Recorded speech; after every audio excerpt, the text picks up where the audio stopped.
In a grand hall, Prince Willard R. Kluger, with the authority of a future king, declared the annulment of his engagement to Remilia Rosa Graupner. He accused her of horribly abusing the Saint Maiden and refusing to show remorse for her crime, stating he could not accept such a person as his future queen. Remilia, tears streaming down her face, felt as if all the blood had drained from her body.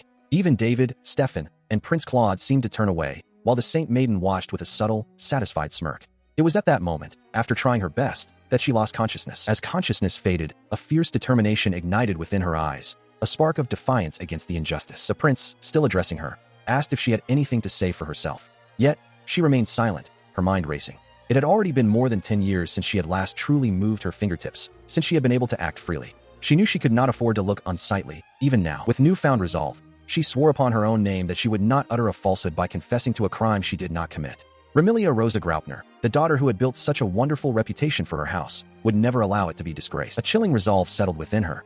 She would not forgive any of them. This marked the beginning of a new chapter, titled The Villainess Awakens, as Remilia stood alone, facing the group who had condemned her. Suddenly, the grand hall faded, replaced by the dim interior of a bedroom. A young girl, feverish and weak, tossed in her bed, gasping for water. Her throat was parched, and she desperately called out, but there was no one to bring it. Struggling, she pushed herself out of bed, her small body swaying. She needed to find water and change her sweat-soaked clothes. It was a distinct memory from her childhood. One night, she ran a high fever and lost consciousness. She awoke with a jolt, her eyes snapping open in a sudden, disorienting shock. Disoriented, she found herself adrift in an endless void, a single beam of light piercing the darkness. She wondered aloud where she could be, her gaze falling upon a tiny, distant figure that seemed to be herself. Yet, the void vanished, and she found herself in an unfamiliar bed, her small hands before her. She questioned the unfamiliar room, realizing it was not the hospital she remembered, nor were these her adult hands or blonde hair. A wave of panic washed over her as the implications began to sink in. A furious realization dawned upon her. Her entire being felt as if it had been stolen. She raged, demanding her body back from the small child who now inhabited it, but the child seemed unable to perceive her. The child, meanwhile, wept inconsolably, calling out for her mother, father, and sister. Overwhelmed by despair, she cried out, a profound apology escaping her lips for having died. The child, still in the unfamiliar room, looked up with wide, startled eyes, as if sensing an unseen presence. She stood amidst a swirling vortex of light and shadow, a silent witness to a profound transformation. As the particles intensified, memories, consciousness, and emotions from another life began to flow into her, merging with her own being. Two distinct forms, one adult and one child, seemed to coalesce into a single entity. Back in the bed, the child's mind grappled with the overwhelming influx of new information. The adult consciousness, now more integrated, wondered what had become of the little girl whose body she now inhabited, hoping for her well-being, yet still demanding the return of what was hers. Kneeling in the ethereal void, the adult consciousness cursed the divine or malevolent forces that had brought this upon her. Yet, she acknowledged that the child, who had cried over her family's grief rather than her own impending death, was the only one she could truly forgive in this bewildering new existence. She found herself recalling fragmented memories of her own childhood, glimpses of her mother and father, and a grand masked ball. It was a sense of belonging, of being cherished, something she had never truly known in her past life, yet it resonated deeply within her now. Yet, amidst these fleeting images, another set of memories began to surface, distinct and vibrant. She felt the warmth of a different life, a different soul, as she saw a young girl, Emmy, laughing with a friend. These were the memories of Emmy's life, filled with cheerful friends, shared studies, and the simple joys of family outings, like fishing by a river. They painted a picture of a happy, ordinary existence. She witnessed more of Emmy's past, moments of leisure and connection, like a peaceful picnic under a blossoming tree with her family and friends. These were the days of the person who had lived before her. But not all of Emmy's memories were joyful. She felt a profound sorrow, a deep, wrenching pain as Emmy wept, repeatedly whispering apologies. The sorrow was so potent that it manifested in her current form. As the child Remilia lay in bed, tears streaming down her face, echoing Emmy's lament. She was sorry for causing such suffering. The weight of Emmy's emotions felt thick and heavy, a burden she couldn't escape. She understood the depth of Emmy's love, a love that had driven her actions, even if it led to pain. After several days of being overwhelmed solely by Emmy's emotions, she began to realize she could freely browse through these memories. She saw glimpses of a place called Japan and the concept of university, foreign words that sparked her curiosity. She delved deeper, learning about Emmy's homeland, its unique cultures and traditions, and stories about her family. It was far more engaging than spending her days alone as she had before. Then, just as she felt herself growing accustomed to this new life and its merged memories, a sudden, jarring sensation ripped through her consciousness. She gasped, startled, wondering what had happened to Emmy. Still reeling from the sudden interruption in her memories, she looked into a mirror. A young girl with blonde, curly hair and wide, startled purple eyes stared back. A wave of shock washed over her as she realized the reflection was Remilia, the villainess from the game. She was truly reincarnated as Remilia Rosa Graupner. The realization hit her with such force that her internal self, the consciousness of Emmy, recoiled, a small, chibi-like figure expressing utter dismay. The young Remilia's face, now reflecting Emmy's inner turmoil, showed a deep frown and worried eyes. As the memories continued to unfold, she witnessed a pivotal moment from Remilia's past. One day, during a visit to the royal palace, the young Remilia was formally engaged to the second prince, Willard, a boy who knelt before her, offering a ring. Two elegant women, likely her mother and another noble, observed the scene. Emmy's heart pounded within her chest, her fingers and toes growing cold as she processed these memories. She saw herself, as Remilia, carefully questioning her mother about the names of young nobles she hadn't yet been taught about, trying to understand the coincidences that were piling up. Her mother, however, merely offered a smug, satisfied smile, concealing the true nature of the situation. The memories revealed a tragic truth. Remilia, desperate for the affection she had never known as a child, tried to force her fiancé, Willard, to love her. Her parents, cold and calculating, viewed her as nothing more than a tool for political marriage. Then, this saint maiden arrived, possessing the ability to use powerful magic, and the clock began to tick towards Remilia's doom. Prince Willard, surrounded by the grasping hands of others, clearly despised Remilia, seeing their engagement as a mere act of selective breeding by the royal family to mix their bloodlines with heroes. The Saint Maiden, the true protagonist of this world, grew close to many of the boys at the academy, improving her abilities and setting off to save the world from destruction. A status screen flashed, showing her impressive stats and potential. And the villain who would lead the world to that destruction was none other than Remilia, driven mad by her obsession, a loser in love who wanted to destroy the very world that had deprived her of affection. Her broken staff lay shattered amidst a pool of darkness, a symbol of her tragic end. Overwhelmed by the sheer tragedy of Remilia's fate, Emmy, the past life consciousness, burst into tears. She cried out, realizing Remilia was simply lonely, and expressed a profound desire to cook something delicious for her, to let her sleep in a warm bed. Remilia Tan was my poor Remilia Tan, she wailed, her heart aching for the villainess. Despite the grim fate of Remilia, Emmy's own memories resurfaced, showing her real family, who always stayed by her side. She recalled a moment where she, as Emmy, held a romance novel, smiling brightly, while a friend gently teased her about her funny faces. Her family loved her all the same, a stark contrast to Remilia's loveless upbringing. Emmy's memories continued, a montage of simple, happy moments, holding hands with a friend, walking cheerfully through a neighborhood, reading together, and sharing a warm, home-cooked meal. These were the cherished moments of a life filled with genuine affection and companionship. She reflected on her past life, a stark contrast to Remilia's tragic existence. If only they could have been sisters, she thought, she would have never let Remilia feel such profound sadness.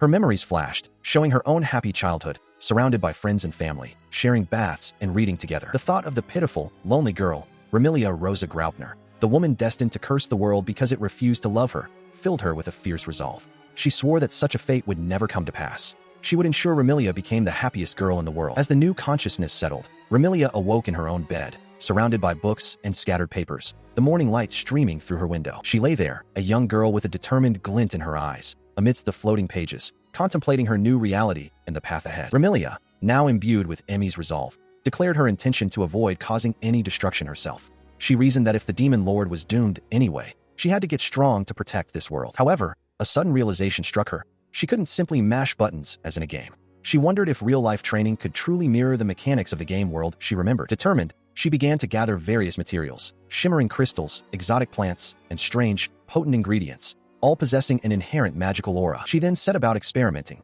grinding the raw materials, pondering if she could absorb their magical power directly by applying them to herself, or if their properties would simply vanish upon use. Her initial attempts were met with frustration. She tried various methods, but even after reducing the materials to a fine powder, her magical power remained unchanged. She needed to find a different approach. Until finally, one day, after months of relentless experimentation, Emmy discovered that different combinations of materials could alter their magical properties. She had wasted a fortune in gold, but the breakthrough was undeniable. Just then, a maid entered, her expression one of surprise and concern, calling out Remilia's name. As a last resort, she had mixed the potent substance with water and consumed it, finding the taste utterly repulsive. Yet, despite the unpleasantness, a surge of power coursed through her, feeling absolutely incredible. She mused that even traditional herbal remedies often contained unsavory ingredients like worms and limestone powder. Her magical energy now felt denser, granting her a heightened sense of control over it. Following this breakthrough, she relentlessly fought monsters day and night, pausing only to recover from her injuries. Her true objective was to acquire the demon shards hidden within these creatures, which could then be refined into mana stones. In this world, mana stones possessed a unique property. Crushing them allowed one to regain power and dispel fatigue. This differed significantly from their function in the game, where they were primarily used to acquire new companions and restore stamina. Consequently, mana stones were considered too precious to be used merely for training. However, in rare instances, they could be employed in prayer to receive divine oracles from the gods. As the daughter of a duke, she had poured all her wealth into obtaining demon shards and other magical materials. She pushed herself to the brink, enduring countless battles and injuries, all to enhance her magical power and master its intricate control. Meanwhile, under the cover of night, a desperate struggle unfolded. Guards valiantly fought to protect their lord from a band of aggressive bandits. The bandit leader, a hulking figure, roared with savage glee, promising to gut them all like pigs, relishing the prospect of a significant catch. The battle raged on, quickly turning dire. David and Stefan lay injured, unable to continue, and Prince Willard himself was wounded and sprawled on the ground.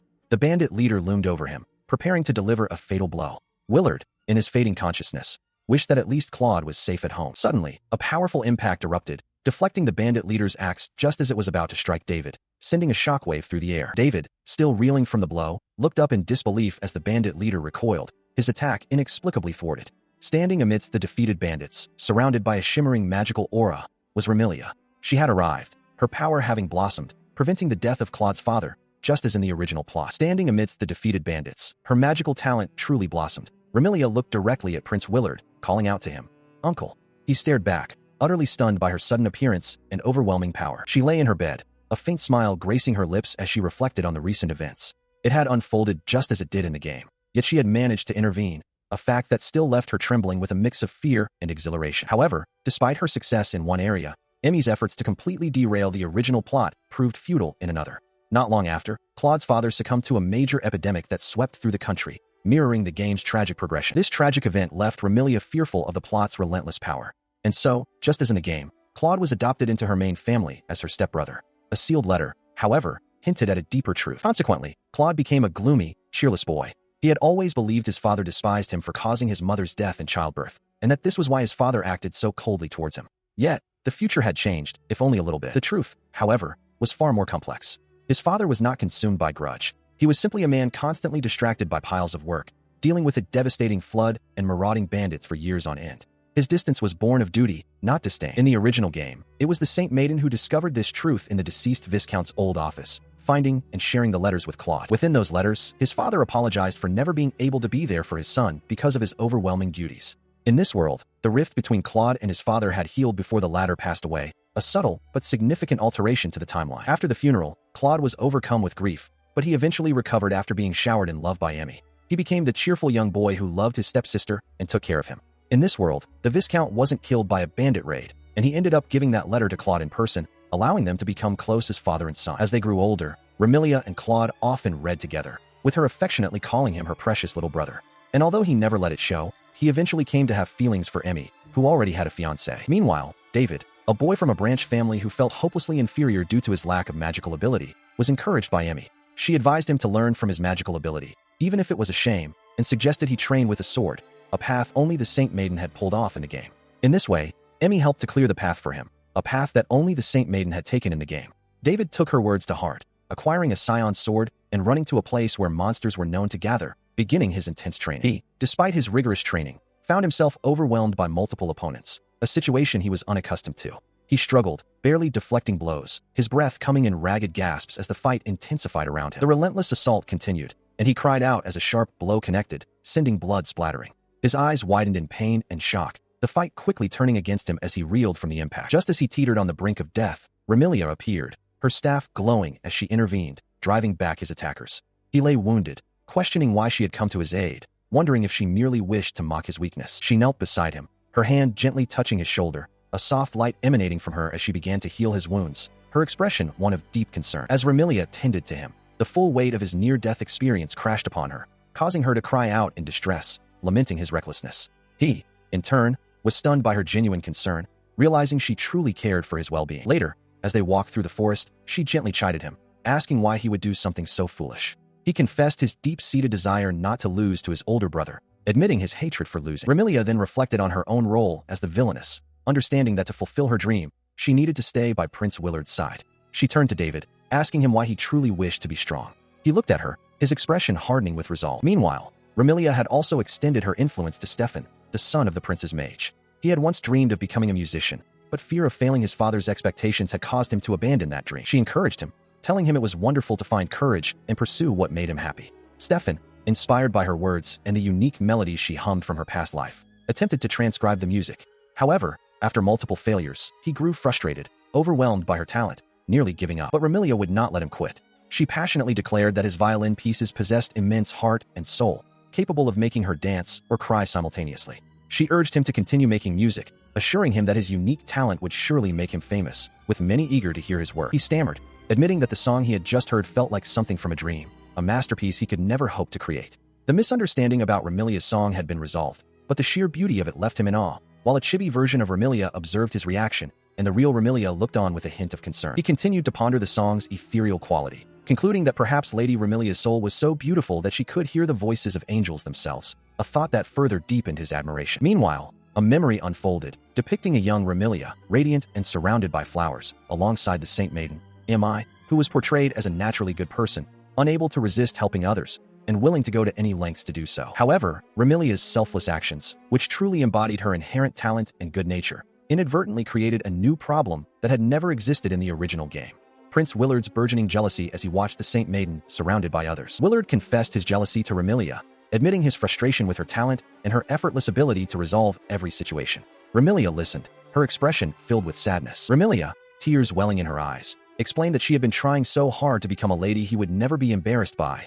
Also, she could stay by his side. For the first time, Willard truly saw his overwhelmingly talented childhood friend as a girl, rather than just a rival. He gently reached out, stroking her head, and apologized for his insensitivity, admitting he hadn't realized how much she had done for his sake. He acknowledged her as a free spirit and asked for her forgiveness for his own thick-headedness, causing Remilia to blush deeply. Remilia, now older, finally understood the true meaning behind her past self's desire to see EMI happy. As she reflected on those dazzling scenes, she realized that seeing EMI's joy was truly all she needed to feel happy herself. She stood beside Willard, reflecting that just seeing EMI live happily brought her more joy than anything else in the world. Remilia gazed at a framed picture of EMI and Willard, expressing her personal hope that they could have continued to live together without breaking their engagement. However, she acknowledged with a sigh that those happy times ultimately came to an end. Having reflected on her past, she now found herself in a new situation. A girl with a confident, almost challenging demeanor directly addressed her, or perhaps someone nearby, asking if they too were a reincarnator. This girl, later identified as the Star Maiden, had recently enrolled in the academy, marking a significant shift in the unfolding events. Students gathered outside the grand school building, their attention drawn to a group emerging from within. One student exclaimed, pointing, that it was the student council members. As the council members walked past, two other students expressed their delight at seeing them all together, with one specifically mentioning how beautiful Lady Remilia was. Elsewhere, a student with long, light hair recounted with a smile how Lady Remilia herself had rescued her just the other day. Her friend, a student with short, dark hair, reacted with excited surprise, eagerly demanding to hear more details. Another student, admiring Lady Remilia, praised her unparalleled excellence in both academics and magic, highlighting her pure heart. A different student, with short dark hair, expressed her jealousy of Remilia's kindness. However, a third student, with short light hair,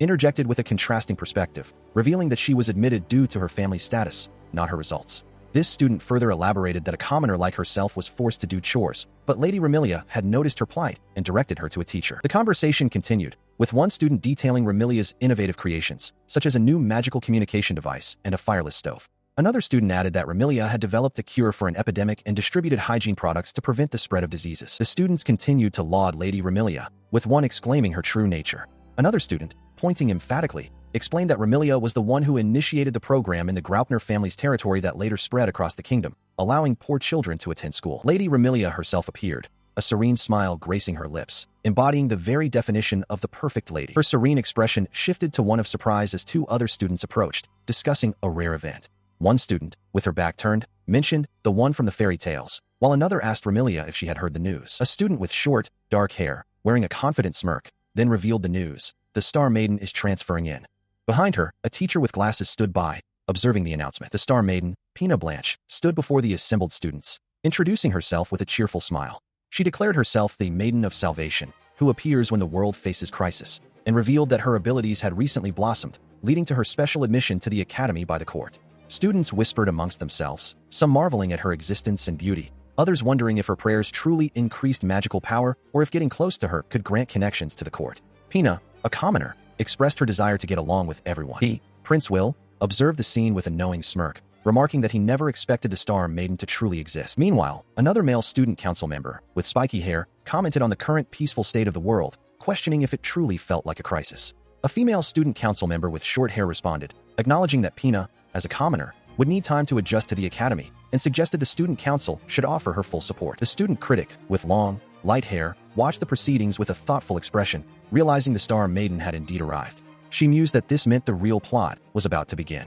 Other students discussed Pina's role as a national icon and her potential involvement in politics, while some found her surprisingly cute. Moments later, Pina Blanche burst into the student council room, announcing her arrival with a cheerful, "Hi everyone," and remarking that the room was plainer than she had imagined. The student critic, observing her entrance, seemed taken aback by her casual demeanor. The student critic's expression hardened into a frown as Pina, with a wide, confident smile, reiterated her identity. "I'm the star maiden Pina." Without hesitation, Pina lunged forward, wrapping her arms around Prince Will in a tight embrace, exclaiming his name with adoration. He, caught completely off guard, could only utter a surprised sound, while the spiky-haired student council member looked on in disbelief. The entire student council, including Prince Will, the spiky-haired male member, the short-haired female member, and the student critic, stared in wide-eyed shock at Pina's audacious display. The student critic, still reeling from the unexpected embrace, muttered that Pina was a bit different, while Prince Will, looking bewildered, wondered if this was how commoners greeted people. He then added that he had always wanted to meet the real deal. Pina, still clinging to Prince Will, seemed oblivious to the impropriety. He, however, gently pushed her away, explaining that it was not decent to hug a man who already had a fiancée, and as a member of royalty, he had to be even more prudent. Pina looked up at him, a confused "huh" escaping her lips. Prince Will's rejection of Pina Blanche's embrace was met with stern words from his student council members. One male member declared that he wouldn't pretend to know what it was like to be a star maiden, but insisted she learn basic manners if she intended to be a student. Another male member suggested she leave before he had to show her the door more rudely. A female member added that if she was a fan of the Crown Prince, she should know he was already engaged. Their harsh words caused Pina Blanche to recoil, her eyes wide with shock. Lady Remilia, standing nearby, appeared visibly shaken by the exchange, prompting a male student council member to ask if she was all right. The long-haired student responded, her voice trembling, that she was fine. As the tension lingered, Pina Blanche, seemingly unfazed by the reprimand, cheerfully announced her departure, stating she got too wrapped up and would return later. She then left the room, leaving the student council members, including Prince Will and Lady Remilia, in stunned silence. The long-haired student, observing Pina's retreating figure, pondered if the star maiden's casual behavior was her true personality or merely a reflection of the game's influence. Moments later, the star maiden confronted Lady Remilia, her expression intense and accusatory, asking if she too was a reincarnator. Ignoring Remilia's confusion, the star maiden pressed on, demanding she not play dumb. She identified Remilia as the villainess and questioned why she was so close to Prince Will, asserting that it was not how the game was meant to be. She further warned Remilia that she wasn't supposed to be close to Claude, David, or Stefan, and that everyone else was kissing her ass. She continued her tirade, accusing Remilia of knowing about the game since childhood and using that knowledge to cheat. The star maiden found it awful and questioned if Remilia truly thought she could get away with such sneaky bullshit, calling her a creep for trying to create a reverse harem. Remilia, overwhelmed, could only stammer a denial. Her accusations escalated, her face contorted in rage as she declared Remilia was like an anti, trying to ruin the story. She screamed that it was meant to be her story, not Remilia's. With her outburst complete, she turned and walked away, leaving a stunned and bewildered Lady Remilia standing alone. Left to process the shocking encounter, the long-haired student reflected on Pina's words, realizing that the girl truly believed she was from Japan. She mused internally that she wasn't trying to ruin any story. Lady Remilia, still reeling from Pina's accusations, found herself lost in thought. She mused that her extraordinary foresight wasn't due to a second life, but rather her previous knowledge. Others around her, unaware of her internal turmoil, continued to praise her, marveling at her perceived brilliance. Meanwhile, Prince Will, observing the unfolding drama, reflected on Remilia, affectionately calling her Remy.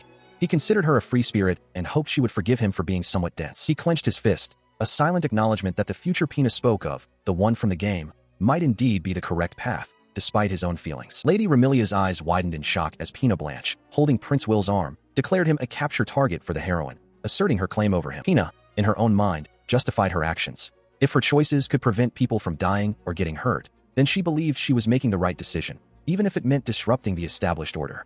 Her thoughts were accompanied by a montage of potential tragic events: a student with a sword, another looking distraught, a solemn older man, a violinist, and a hooded figure bleeding profusely. Lady Remilia, attempting to bridge the gap, approached Pina and Prince Will. She suggested they talk properly about what had already transpired and what they should do next. She believed that since they both knew about the impending tragedy, they could work together to stop it, surely understanding one another. However, as she tried to engage them, other students, admiring her, swarmed around, making it impossible to approach the delicate topic of their previous lives when so many people were always present. Later, in the classroom, Lady Remilia found herself surrounded by students, some gossiping about Pina's impudence, others captivated by the legend surrounding her.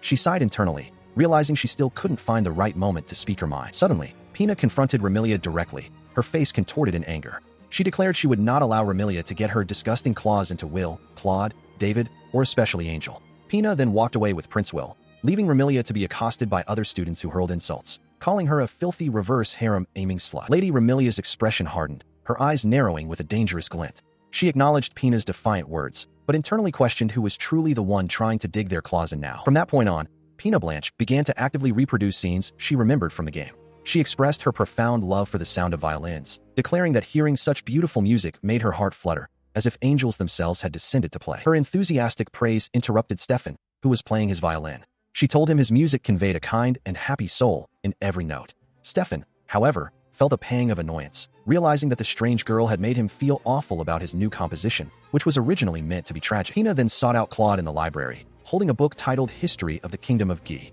She politely asked if he had a moment, wondering if he had any thoughts on the Sanandra dynasty period. He responded by stating he would be interested in hearing her thoughts first, before she could pose her question. Pina looked surprised by his unexpected reply, while Lady Remilia observed their interaction from a distance within the library. Remilia continued to watch as Pina, still holding her book, stood beside Claude, who remained engrossed in his own reading. Pina had attempted to discuss a completely different kingdom, but Claude had simply ignored her for a while, leaving Remilia to ponder the meaning of the entire exchange. Elsewhere, Lord David, a confident swordsman, led a training session, challenging his fellow students by asking if that was all they had. He encouraged them to start swinging with more vigor. Pina Blanche then appeared, waving cheerfully and calling out to Lord David. Remilia, observing from a window, noted that Pina had come out of nowhere, and while she knew the girl was strange, her sudden appearance and casual demeanor were still perplexing to David. As Pina ran through a hallway, she suddenly tripped and fell to the ground. Angel, a student nearby, reacted with a startled cry. Angel immediately knelt to help Pina, who lay sprawled on the floor. It seemed she was always falling, and he was always the one to help her up, ensuring she didn't stay down for long. He gently took her hand and helped her to her feet. Remilia observed the scene, her expression thoughtful, as she wondered what Pina could possibly be thinking with all her peculiar actions. She continued to observe Pina Blanche, noting that the girl seemed to fail at every turn. If Pina truly intended to mirror the original plot, she should have at least attempted to emulate the original Star Maiden's demeanor. Her observations continued as Pina approached Stefan, praising his music with an overly enthusiastic, almost superficial, tone. Pina's intent was clear, to recreate the game scene where Stefan, after hearing the Star Maiden speak passionately about his music, would fall for her, believing she truly understood his talent. Stefan, however, merely offered a polite, "Yeah, thanks," his response lacking the depth of the game's narrative. Next, Pina casually approached David at the training grounds, a stark contrast to the game's plot where David would only invite the heroine after a significant relationship had been built. This Star Maiden, however, would just barge in whenever she pleased, showing no regard for proper etiquette or established connections. Then, she recalled the event where the heroine would fall and be carried to the infirmary by the prince, an incident typically orchestrated by a jealous girl seeking to spite the commoner who befriended him. Pina, once again, was seen falling, with Prince Will nearby. Remilia, observing Pina's clumsy attempts, found her utterly repugnant. She wondered how Pina expected the plot to unfold like the original, if she couldn't even set up the basic premise correctly. She mused that in this world, unlike the story Pina was trying to replicate, the prince and the other students were genuinely friendly. There was no need for anyone to be jealous of another monopolizing attention, and no one would dare harm the Star Maiden, the kingdom's destined savior, especially not in the prince's presence. Suddenly, Pina's foot slipped, and she cried out as she began to fall. Prince Will, with a sudden and unexpected shift in attitude, rushed to her side, kneeling to offer assistance. He gently chided her, remarking that she was quite clumsy. Remilia watched, worried by this compulsive force of the original plot, a force she had always been on the lookout for. As Prince Will smiled down at Pina, who looked up at him with wide, innocent eyes, Remilia realized that Pina's initial attempts hadn't been enough. Pina had likely started to take advantage of the power of unknown items to force these events. Prince Will gently patted Pina's head, and she beamed with joy. Remilia watched, her eyes wide with shock and anger, as leaves swirled around them, a silent testament that something profound was beginning to change. Pina Blanche, the Star Maiden, stood amidst a group of male students, including several of the so-called capture targets. She exuded a cheerful confidence, waving to someone just out of sight, while the young men around her appeared captivated by her presence. They continued to show her affection, their smiles warm and inviting. One of the male students even reached out to gently pat her head, a gesture of clear endearment that further solidified her growing influence over them. As she watched, other students nearby began to voice their admiration for Pina Blanche, marveling at how quickly the Star Maiden had befriended the student council. They described her as cute and naive, someone who needed protection, despite recalling her initial rudeness. The admiration for Pina Blanche was not limited to a few. Soon, the crowd around her swelled, encompassing more than half of the school's student body. The entire institution had been affected by the mysterious items Pina had used, and it was already too late to reverse the course of events. She watched the scene unfold, a chilling realization dawning upon her. The students were not necessarily taking her side, but rather, those who had previously avoided Pina due to her peculiar nature were now inexplicably drawn to her, sensing that something was profoundly wrong. With a heavy heart, she turned away from the spectacle, her expression somber and defeated. The throngs of students continued to flock towards Pina Blanche, who now stood at the center of a vast, adoring crowd, her influence seemingly absolute. Elsewhere, whispers began to spread through the academy halls. Two female students gossiped intently, one asking if the other had heard the rumor about Lady Graupner bullying the Star Maiden. The other confirmed, adding that Remilia was supposedly on the verge of losing her fiancé and was lashing out in desperation to cling on to him. The rumors grew more outlandish and malicious. Two other female students expressed shock at Remilia's supposed actions, claiming she had set fire to a skirt and even put worms in other girls' food, unequivocally labeling her as the worst. Remilia found herself in a precarious position, believing she could clear any suspicion by simply avoiding Pina. However, in the early days, Pina had already begun gathering her cronies, and Remilia's worried expression betrayed her growing unease. She desperately urged herself to rebut the accusations with concrete evidence, to offer the observation of royal servants as proof, and not to blindly trust her own maids or friends. She knew the others were only interested in ugly gossip, not in finding the truth for themselves. As these thoughts raced through her mind, a powerful magical symbol flared, perhaps a memory or a premonition of her fate. And so, those she trusted began to desert her. Remilia collapsed, deeply hurt by the malicious rumors she knew she did not commit. Meanwhile, Prince Will observed Pina, remarking that while she might be a commoner, she was quite interesting. Remilia could only watch the unfolding tragedy. He later approached Remilia, gently touching her head as he explained that he and the others simply wished to keep her company, and it would be nice if she could get along with Pina too. With a gentle smile, he continued, acknowledging that Pina lived in a different world and did things differently. He assured Remilia that he knew she hadn't done any of the things people were saying, but then asked her to be nicer to Pina, just for his sake. Remilia's eyes widened in shock and distress as she heard the accusations. Several male students confronted her, demanding to know why she would say Pina was crying, and stating they never thought Remilia would do such a thing. She cried out, her voice filled with desperation, pleading for them to believe her, vehemently denying she had ever said anything of the sort. Once again, she could do nothing but watch as misunderstandings and blatant falsehoods were twisted by lies into gospel truth, leaving her helpless. And yet, those boys, who knew her character and should have known a girl with her personality would never dream of bullying anyone, completely lost their faith in her. Pina, standing with Prince Will and another male student, expressed regret, saying it was her fault for being too friendly with everyone. Prince Will and his companion quickly dismissed her self-blame, stating that Remilia shouldn't be acting so jealously, especially since they had already spoken to her about it. She tearfully expressed her profound gratitude to those who supported her, asserting that she had nothing to apologize for. Her allies, in turn, vowed to stand by her, promising to confront any wrongdoing, even if committed by a relative. Unbeknownst to many, the outpouring of sympathy for Pina was a calculated maneuver. While two students feigned concern, urging Remilia to cheer up and assuring her of their loyalty, a deeper plot unfolded. It was revealed that a supposed friend, a traitor, had been secretly colluding with a man for some time. This individual had even arranged for Remilia to be isolated, providing Pina with personal items to use in framing her. Pina, meanwhile, wore a sinister smile, clutching a letter, clearly pleased with her machinations. As the elaborate scheme continued to unfold, Pina was seen with a group of students who offered their unwavering support. They reassured her, declaring their solidarity as fellow commoners and cautioning her about the potential actions of that awful duke's daughter.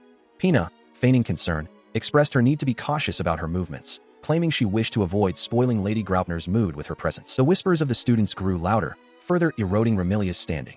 Two girls openly discussed the threatening letters, linking them to Remilia. Pina, clutching a letter, internally acknowledged receiving a similar threat on stationery identical to Lady Graupner's, yet she quickly dismissed the implication, convincing herself it must be a mistake. The chronicler noted that Pina possessed an uncanny talent for portraying herself as the victim. This pattern of victimhood became a daily spectacle at the academy. Pina stood with an air of quiet triumph, while Remilia observed her with a gaze that held both defiance and a hint of weariness. Prince Will and his companions were often seen protesting Remilia's perceived misbehavior, while she, in turn, displayed little outward remorse. The narrative noted the irony of the poor Star Maiden consistently appearing to defend Remilia, further solidifying the fabricated image. The relentless accusations and calculated isolation began to weigh heavily upon Remilia. She descended a grand staircase, her posture reflecting her profound solitude, while Pina observed her from above, a triumphant, almost mocking expression gracing her features. As Remilia continued her solitary descent, the carefully constructed facade of victimhood escalated.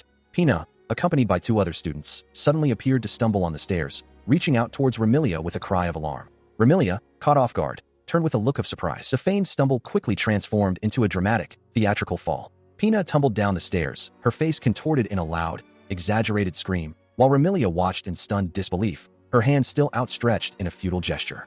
Below, Prince Will, Claude, and Angel rushed forward, their faces etched with alarm at the sight of Pina's apparent injury. Remilia remained frozen on the stairs, her hand still extended, her eyes wide with shock as a chilling realization began to dawn upon her. She had been ensnared in a meticulously crafted trap. At the foot of the stairs, Pina lay motionless, feigning unconsciousness. Prince Will, his face a mask of concern, rushed to her side, calling out Remilia's name with a tone of accusation. Remilia remained above, looking down at the scene, still reeling from the shock of the orchestrated event, as other students watched the unfolding drama. Prince Will, having rushed to Pina's side, watched as she dramatically accused Lady Graupner of pushing her down the stairs.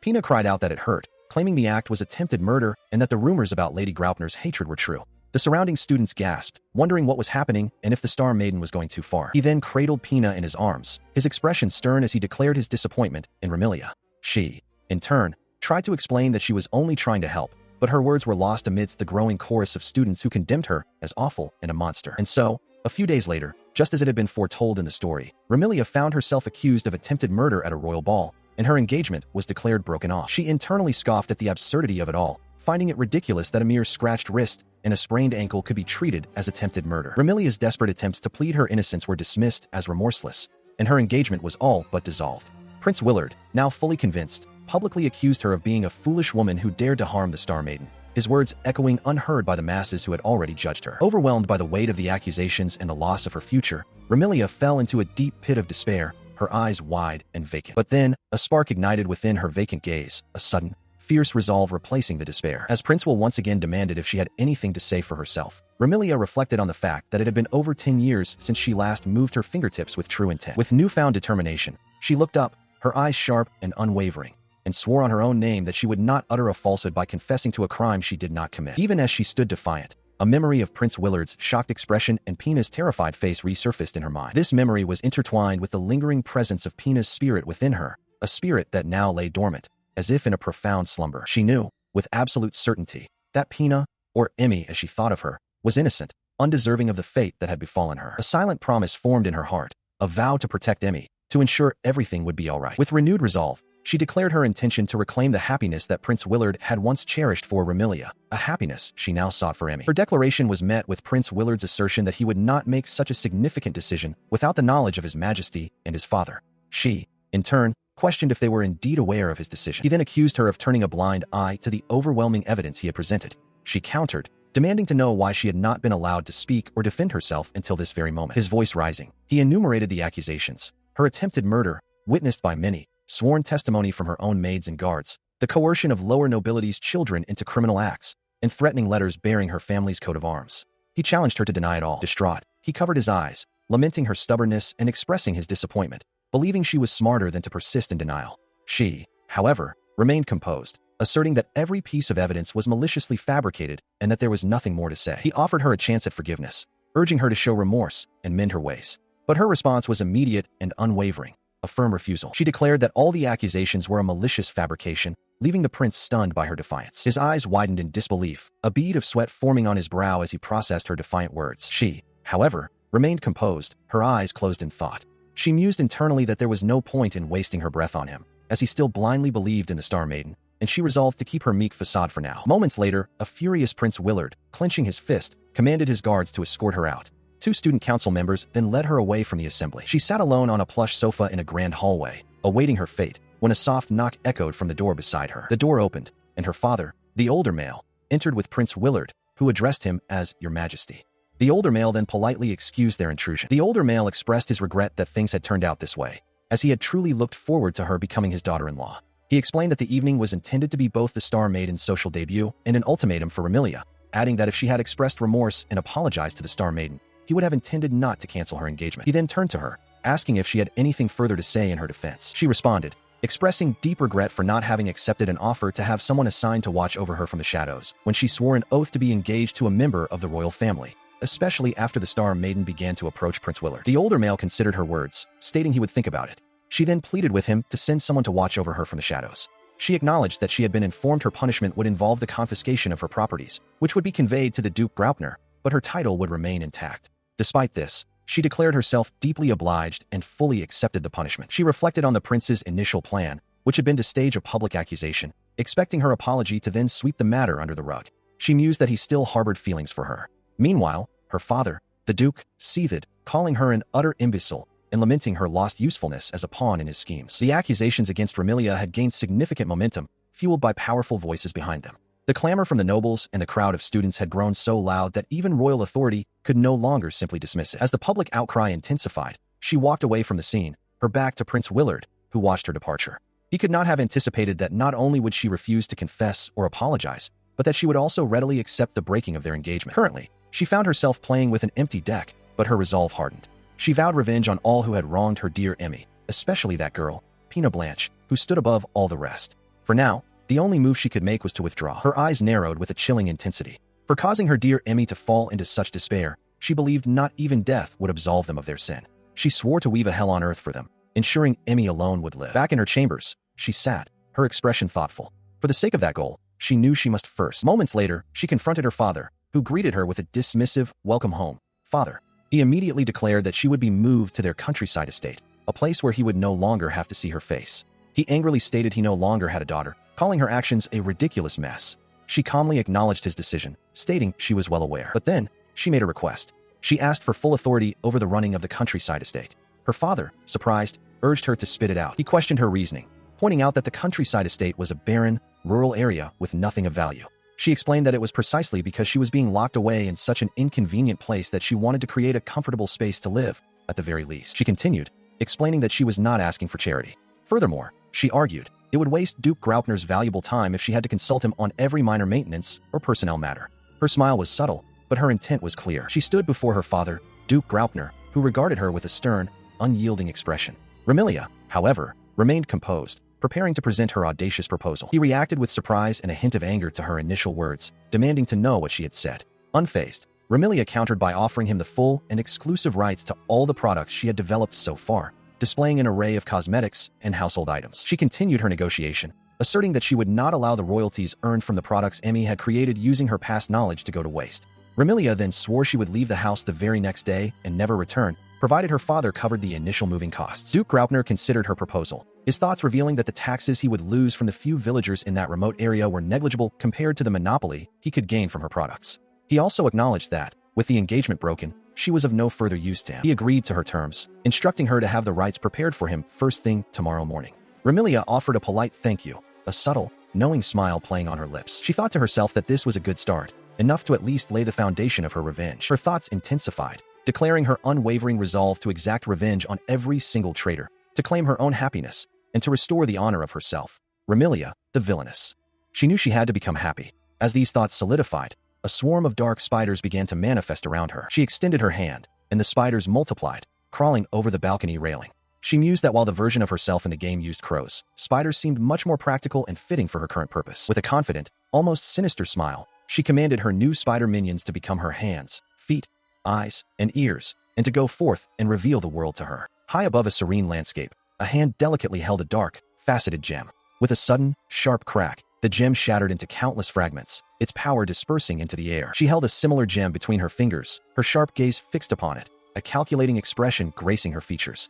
Her mind was clearly at work, dissecting its properties. She sat amidst a vast collection of raw gems, an armillary sphere nearby, as she sipped tea. She mused that to produce mana stones, this amount of raw material would be adequate, dropping another gem into the growing pile with a soft clack. From her vantage point, she observed small, dark spider-like creatures scuttling across the floor, their movements quick and precise. She watched intently as one of the spiders began to weave an intricate, almost geometric web, its design far more complex than a simple snare. Meanwhile, life continued elsewhere. 2 royal guards patrolled the grand garden, students gathered in the school's interior, and a quiet back alley in the royal capital remained still. Back in her own domain, she stood before a grand, ornate door, a confident, knowing smile spreading across her face. She had found what she was looking for. She observed Prince Will and another student, reflecting on how she would thank them for providing her an alibi for the day. They remained oblivious to her true capabilities, unaware that she could cast teleportation magic entirely on her own. Below, a glowing magic circle pulsed on the floor of a lavish room, a testament to her hidden power, as she stood poised, ready to depart. Moments later, having successfully teleported,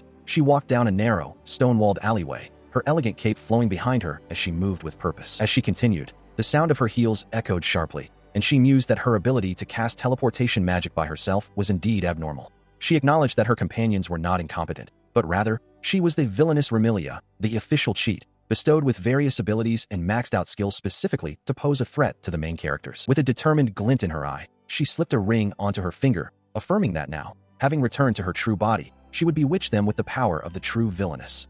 She declared that this task could not be carried out by the kind Emmy, nor by the Remilia who was always alone, but by the Remilia who knew what it was like to be loved. Her ultimate goal was to create a world where Emmy could feel safe enough to return. A vision of Emmy, smiling radiantly with her hair gently swaying, filled Remilia's thoughts, a beacon of her resolve. Emmy's delicate hands, holding something unseen, further solidified Remilia's protective intentions. Meanwhile, in a grand room, a butler, an older butler, and two maids stood behind a table piled high with stacks of coins, their expressions a mixture of surprise and apprehension. The maids, bewildered by the sight, questioned Lady Remilia about the purpose of such a large sum of money. She calmly explained that it was their severance pay, and that she also had letters of recommendation for them. One of the maids, still confused, pointed out that they had only recently been hired from a neighboring village by Remilia's father to serve her. With her back to them, Remilia revealed the truth of her predicament. She had been banished to this place by the new lover of her ex-fiancé, the crown prince, after being falsely accused in the capital. Her staff listened, their faces etched with shock and concern. Turning to face them, her eyes filled with sorrow, Remilia expressed her concern that if they remained, they would inevitably be swept up in her misfortune. She implored them to allow her, at the very least, to help them find new employment, as her staff openly wept at her words. She watched as her loyal staff, now dismissed, departed the mansion grounds, their faces etched with sorrow as they carried their severance pay and belongings. Remilia stood alone, a solitary figure against the grand estate, as her former household wept openly, leaving her to face her new path. Meanwhile, two students observed the unusual exodus from a distance. One, with dark hair, questioned why all the servants were leaving with so much luggage. His companion, with light hair, responded that they were under imperial edict and it was their duty to follow, adding that he had wondered what kind of evil woman would appear, but rumors were proving unreliable, noting that she even shed tears so dearly. Unaware of their distant observers, Remilia extended her hand, a powerful surge of magic radiating from her as she began to cast a spell. Moments later, she completed a formidable barrier around the mansion, ensuring her isolation. She mused that this would make it easier to move around, and that the departing servants would surely spread tales of her, a cost-effective way to disseminate her new reputation. As she settled into a chair, Remilia considered her next steps.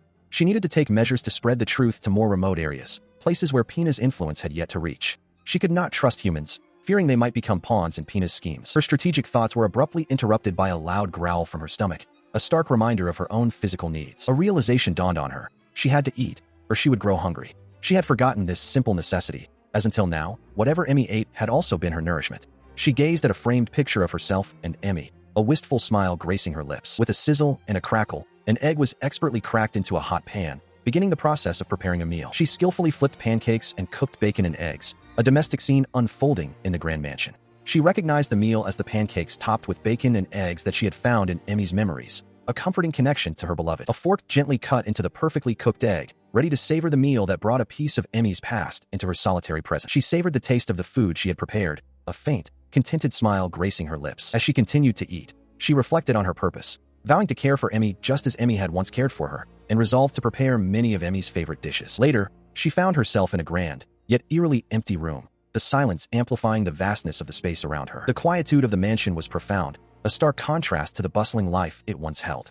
She observed the empty hallways and the long, vacant dining table, a sense of calm settling over her. Her gaze softened, a serene expression gracing her features as she embraced the tranquility of her new existence. She realized that in this moment, within these walls, it was just her and Emmy, and she had never felt such profound peace. With renewed determination, she resolved to create a world where Emmy could feel safe enough to return, ensuring that not a single one of Emmy's efforts would go to waste. Emmy's memories and experiences fueled her, making her feel truly alive, and she acknowledged that her ability to produce vast amounts of mana from mana stones was a direct result of Emmy's hard work. Clad in a flowing white cape, she stood in a hidden, elaborate room, filled with countless vials, intricate mechanisms, and shelves brimming with mysterious objects, a true laboratory of creation. Her eyes scanned the shelves, pausing at a display case holding a bottle labeled Charm Perfume, its ornate design catching her attention. Suddenly, a mysterious merchant, cloaked in traditional attire, appeared before her, asking if she sought a perfume to aid her love life, a question that visibly startled her. She stared intently at the small bottle in the merchant's hand, a grim realization dawning upon her. The infamous Charm Perfume truly existed. The merchant, ever the salesman, explained its properties, noting it was a premium item designed to force others to favor the user the more time they spent together. He added that to perfect its effects, one could also make them drink a love potion, ensuring the combined influence would last for about a month. A wave of bitter memories washed over her. It must have been effortless for Pina to manipulate everyone. If that woman had acquired both items, the entire academy would have fallen under her control. Remilia recalled how Pina's favorability with others gradually increased as she wore the perfume, and once she had pocketed the love potion, she could use it as she pleased. She remembered Emmy's desperate warnings, urging them not to consume anything offered by Pina, as it might contain some unknown item. Yet, those fools had dismissed Emmy's pleas, misunderstanding her concern as mere jealousy, failing to grasp the true danger of items that could instill false affection and control their decisions. Her eyes narrowed, a chilling fury in their depths as she recalled the faces of those who had truly reveled in Emmy's pain. Considering the distance from the capital, the merchant suggested a different shop for her needs. But Remilia's resolve was firm. Her first move would be to tear apart the very source of these manipulative items, the premium shop itself. The merchant, undeterred, offered both items, even proposing a freebie for a new customer. However, she simply smiled, stating she would pass on both. He then tried to upsell her, asking about a love fortune-telling encyclopedia, but she calmly reiterated that she had not come to make a purchase. She clarified her true intent, explaining that what she sought was not mere goods. The merchant, his expression now serious, acknowledged that his shop sold items unobtainable elsewhere, then pressed her, asking what exactly she was after if not his wares. With a gentle smile, she extended her hand towards him, declaring, "It's you." He stared back, utterly bewildered, a single word escaping his lips. "What?" Her cloak billowed dramatically as she moved, a sudden gust of wind or magic sending his head covering flying off, revealing pointed ears beneath. He gasped in alarm. She knew it. Adjusting his head covering, he listened as she formally introduced herself as Remilia Rose Graupner, the lord of a remote countryside village, exiled from the capital just days ago. She then addressed him directly, calling him Mr. Demon Shopkeeper. She smiled, acknowledging her reputation as the foolish ex-fiancé, imprisoned for attempting murder on the Star Maiden. The merchant, partially obscured, inquired about her desires, stating that knowing his clientele was part of his trade. He then asked if she hoped to return to the capital as a reward for exterminating his kind. She dismissed the thought, declaring she would not commit such an abominable act, and instead proposed a mutually beneficial deal. Her true desire, she revealed, was something she wanted from all of them, the demon folk. With a radiant smile, she proposed that he, along with all the other demons hiding in the country, establish a village within her territory. The merchant's eyes widened in utter disbelief, his face a mask of shock as he uttered a single, bewildered word. She continued, explaining her singular goal, to create a prosperous village, and from that position, look down upon the scum who had driven her away with false charges. The merchant, still reeling, questioned what she stood to gain from such an endeavor. He echoed her words, pondering the mention of false charges. She clarified that to achieve her vision, she first needed people willing to settle and work within her territory. She emphasized her own betrayal and downfall at the hands of humans. The merchant, however, remained suspicious, finding it strange that she, a human, would reach out to the demon race. She assured him that today was merely an introduction and she did not expect a hasty answer. She then reasoned that they, both having been driven from their homes by humans, ought to work together, questioning the narrative that humans were naturally trustworthy while demons were not. A small, tied bag was placed on the counter, prompting the merchant to wonder if its contents were gold. As he opened the bag, his eyes widened in astonishment. Inside, a dazzling array of mana stones glittered, their brilliance reflecting in his shocked expression. He gasped, recognizing the immense value of the offering. The merchant, still reeling from the previous encounter, meticulously examined the mana stones Remilia had presented. He held one up, its facets catching the light, before placing it into a specialized tool for closer inspection. As he worked, Remilia, standing nearby, called out to him, interrupting his focus. He noted internally how shocking it was that all these goods were top quality. He turned to her, his expression a mix of awe and suspicion, and demanded to know where she had acquired such items. He elaborated, stating that everything about them, from the mana inside, the transparency, sheer size, color, cutting, and richness of the original material, was simply incredible. Remilia, with a confident smile, revealed that she had crafted them herself in just under an hour. She then presented him with a heavy bag of gold coins, offering them as collateral, and explained that this was her entire fortune, saved since childhood. The merchant's eyes widened in disbelief. He stared at her, calling her a nutter and questioning her sanity, finding it mad that an exiled girl would attempt to establish a successful demon village. Remilia, however, maintained her composure, her eyes gleaming with resolve. She declared that she needed to be capable of at least this much to prove her trustworthiness. The merchant, still incredulous, let out a short, disbelieving laugh. Remilia continued, asserting that she could not imagine a businessman of his caliber rejecting such a profitable deal. He conceded, agreeing with her assessment. She then explained that the demon realm yielded little fruit, forcing demons to sell magical resources and processed goods in human territory, sending support back home. She proposed that from now on, he would continue to sell mana stones of this high caliber to his shop for wholesale. He confirmed her understanding. Remilia then offered him a compelling alternative. If he chose her village, she would ensure he had a business to run while living with dignity. She emphasized the plight of the demon race, a minority of around 50,000, unable to sustain themselves in their realm and persecuted by human society. She reiterated that the money she had given him served as collateral, and on that note, she would take her leave for the night, promising to visit again later to hear his response. He acknowledged her words, stating he needed time to discuss the matter with his pals. Remilia, her expression firm, acknowledged his awareness of other shops and requested a favorable response from him before she had to take her offer to those other establishments. As she turned away, a somber reflection crossed her mind. She recalled the bitter memory of being falsely accused and subsequently chased out of town, a past that fueled her current determination to create a new world, even if it meant dealing with items that could make humans lose their sense of reasoning. She explained to the demon shopkeeper that she had conducted a thorough investigation into the current situation, particularly regarding how premium items from the game, such as the love potion and charm perfume, manifested in this world. The shopkeeper listened, his expression unreadable. With her explanation complete, she bid the shopkeeper farewell, her business concluded for the moment. The demon shopkeeper, left to his thoughts, pondered her words, particularly the intriguing notion of a demon village. A subtle smile played on his lips as he considered the implications. Meanwhile, Remilia strode away, her steps firm and purposeful. She reflected that she had never encountered a noble lady quite like herself, acknowledging her own unique and unconventional approach. As she continued, she recalled her research. In the original game, demons were immune to the effects of both the love potion and charm perfume. This knowledge brought her reassurance, knowing she wouldn't have to worry about Pina undermining the demons for the time being, and she anticipated acquiring her own pawns very soon. She thought of Emmy, convinced that Emmy would support her actions for the sake of her happiness. Remilia envisioned herself, Remilia the villainess, creating a town where demons could also live happily. With a confident smirk, she declared her intention to provide for the demons with the utmost care, ensuring they would worship her. She dismissed the idea of capturing them as troublesome, stating her approach was the complete opposite. She walked through a sunlit corridor, a subtle, knowing smile gracing her lips, her eyes gleaming with determination. Her expression turned more serious as she reminded herself not to lose focus on her grand plan. A formal gathering unfolded, where Lady Remilia stood apart, observing a distinguished group that included Prince Will, Stefan, Claude, David, and Angel. Among them, the Star Maiden, Pina Blanche, also stood, her presence a focal point within the assembly. A few days had passed since the last known events. A merchant, cloaked in traditional attire, reflected on his recent dealings, noting that he had secured the cooperation of a demon for the shopkeeper. He mused that for now, those particular individuals were the only ones without a place to stay. The merchant, still in his traditional head covering, appeared distressed as a hand reached out to adjust his headwear.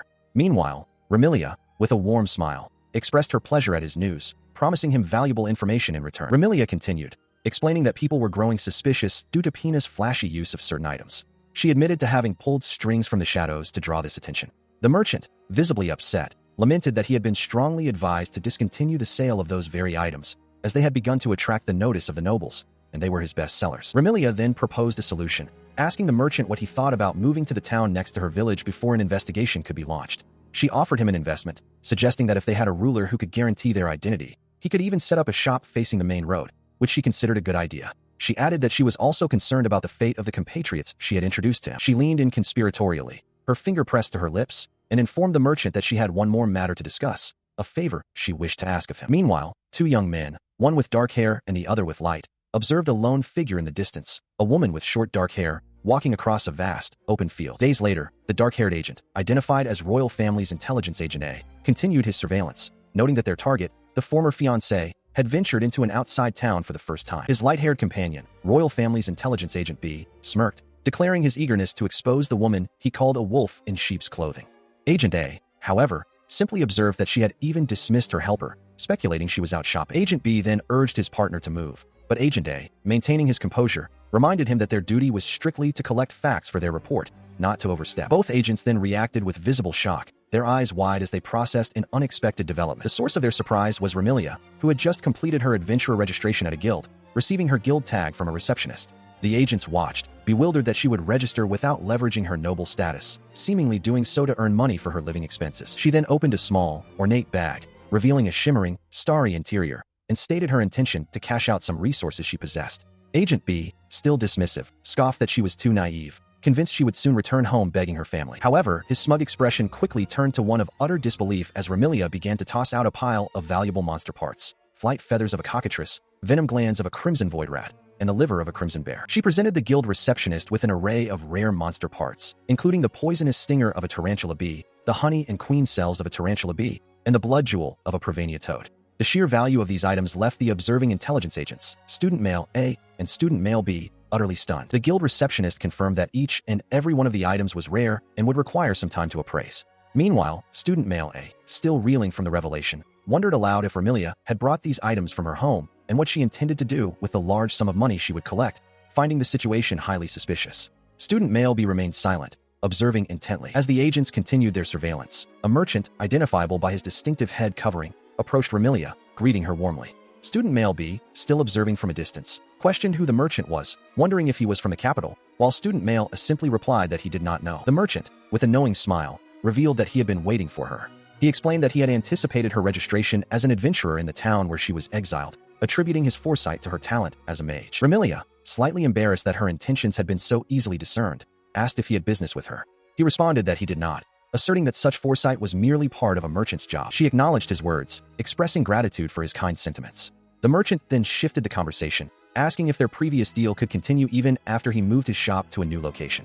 The intelligence agents, still hidden, continued to observe their interaction. He elaborated, stating that this was precisely their chance. He reminded Remilia that she had lost the trust of nobles in society and had surrendered all rights to the products she developed to the Graupner family before coming to this town. Her current standing, he explained, would only cause him trouble, as all other merchants she had worked with in the capital had also withdrawn their support one by one. The merchant clarified his new proposal, stating that rather than focusing on her past products, he would receive a satisfying profit from all the new products she developed from that point forward, as well as from the business they generated from her rare materials. He emphasized that he had never been the sort of businessman who minded etiquette with nobles to win their approval. He concluded by requesting that she prioritize his proposal, calling it the best deal he could offer. Remilia listened intently, considering his words. With a serene smile, Remilia thanked the merchant, accepting his terms. The intelligence agents, student male A and student male B, continued to watch from the window, their expressions unreadable as the merchant, with a small, satisfied thought, secured his new partnership. She had cashed out an exaggerated amount of money for her immediate living expenses, a fact the merchant acknowledged. He inquired if this was for the urgent development of a new product, but she clarified that she was not developing anything new.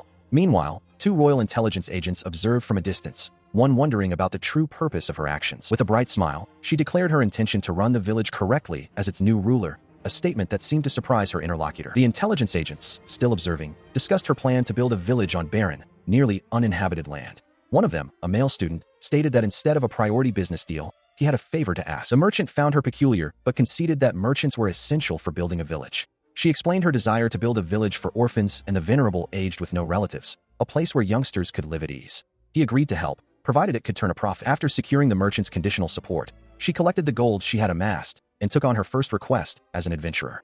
The intelligence agents continued their surveillance, one of them internally dismissing her actions as a futile attempt to appear virtuous. She stood before the entrance to a cleared dungeon, her task to subdue the monsters dwelling within.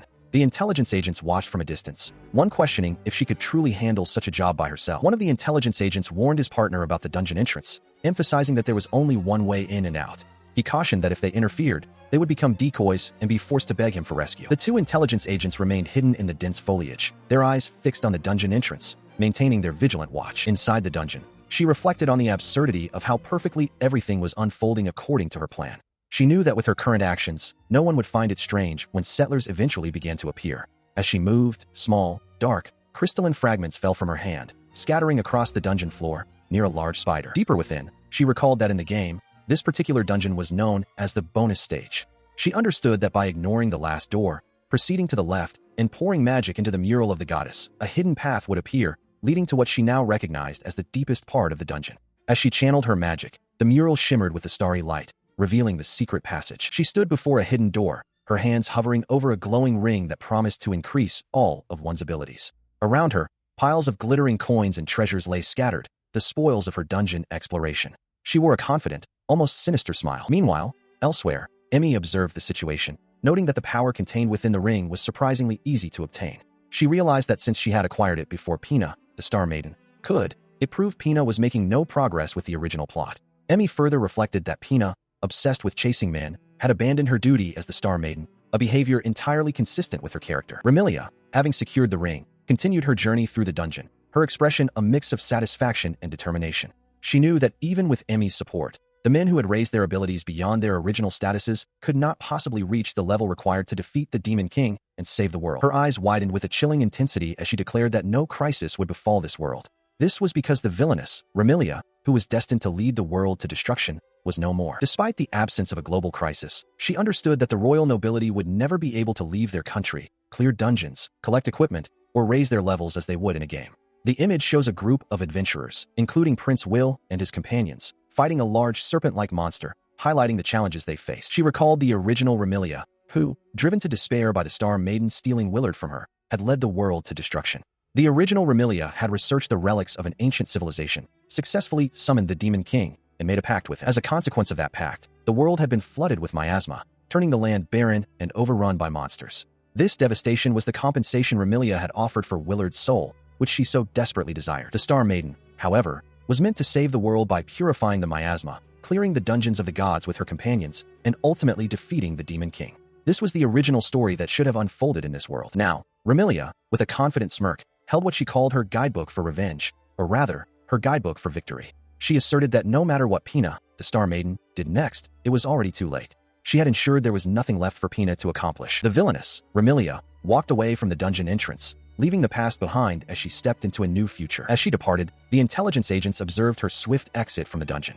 One agent, with light hair, questioned if she had truly subdued the monsters or merely fled, while his dark-haired companion noted her rapid disappearance. Below them, a monstrous, rooster-like creature with a menacing beak emerged from the foliage. Suddenly, the light-haired agent was forced to react, kicking out as the monstrous rooster lunged. He wondered aloud if monsters now inhabited the forest as well. Amidst the chaos, an elderly man and a young girl, both clearly terrified, were caught in the monster's path, their cries of fear echoing through the trees. His dark-haired companion, witnessing the unfolding horror, recognized the two civilians as local tree harvesters, his eyes wide with shock and concern as the monster continued its assault. Without hesitation, the dark-haired agent surged forward, his expression grim, determined to protect the innocent. He lunged towards the cowering young girl, shielding her with his body as the monster attacked, a desperate thought of Remilia flashing through his mind, hoping for her intervention. Just as despair threatened to consume them, Remilia appeared, a blur of motion.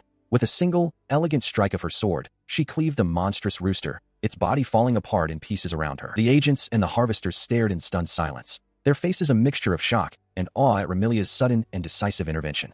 She walked past them, her presence commanding, leaving a trail of shimmering dust in her wake. She offered a faint smile, expressing relief that they were safe, her words carrying an undertone of knowing that she had arrived long before the Star Maiden ever could. Remilia stood tall amidst the wildflowers, her sword still in hand. As the young girl looked up at her, her fear slowly giving way to wonder and gratitude. The young girl's eyes widened, filled with a mixture of shock and awe, her cheeks flushed with emotion. A chilling declaration echoed, a promise to strip Pina of her very reason for existence. Following the recent rescue, the intelligence agents, still recovering, observed from a distance as Remilia conversed with the grateful old man and the young girl she had just saved from the monster. The old man, offering a small token of gratitude, insisted she accept their thanks, but she gently refused. Remilia explained that it was more beneficial for them to remain thankful for her actions rather than simply receiving a small payment. She then turned to the young girl, offering her some dried fruits, suggesting that a sweet treat might help her feel better.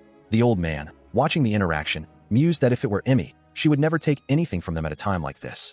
The young girl, accepting the fruit, looked up at Remilia, calling her Miss Saintess. Remilia, hearing the title, reacted with a subtle, internal "oh my." Later, Remilia walked through the bustling streets of a village, eventually arriving at a guild hall where she engaged in a conversation with the receptionist. Meanwhile, the intelligence agents, now recovered, were being transported in a horse-drawn cart across a vast, open field, while Remilia observed them from a distance. As night fell and the cart continued its journey under a starry sky, one of the agents, student offered Remilia a ride back. He clarified that their offer was not an attempt to play nice, but rather a practical decision, as it would be illogical for them to monitor her on foot for 2 hours while carrying their daily necessities. The agent then formally thanked her, to which Remilia, with a serene expression, acknowledged that she was well aware of their intentions. She smirked, observing a screen, confident that she had successfully evaded all surveillance. Humph, she mused, pleased with her accomplishment. Moments later, a young girl, her eyes wide with apprehension, addressed her as Miss Saintess.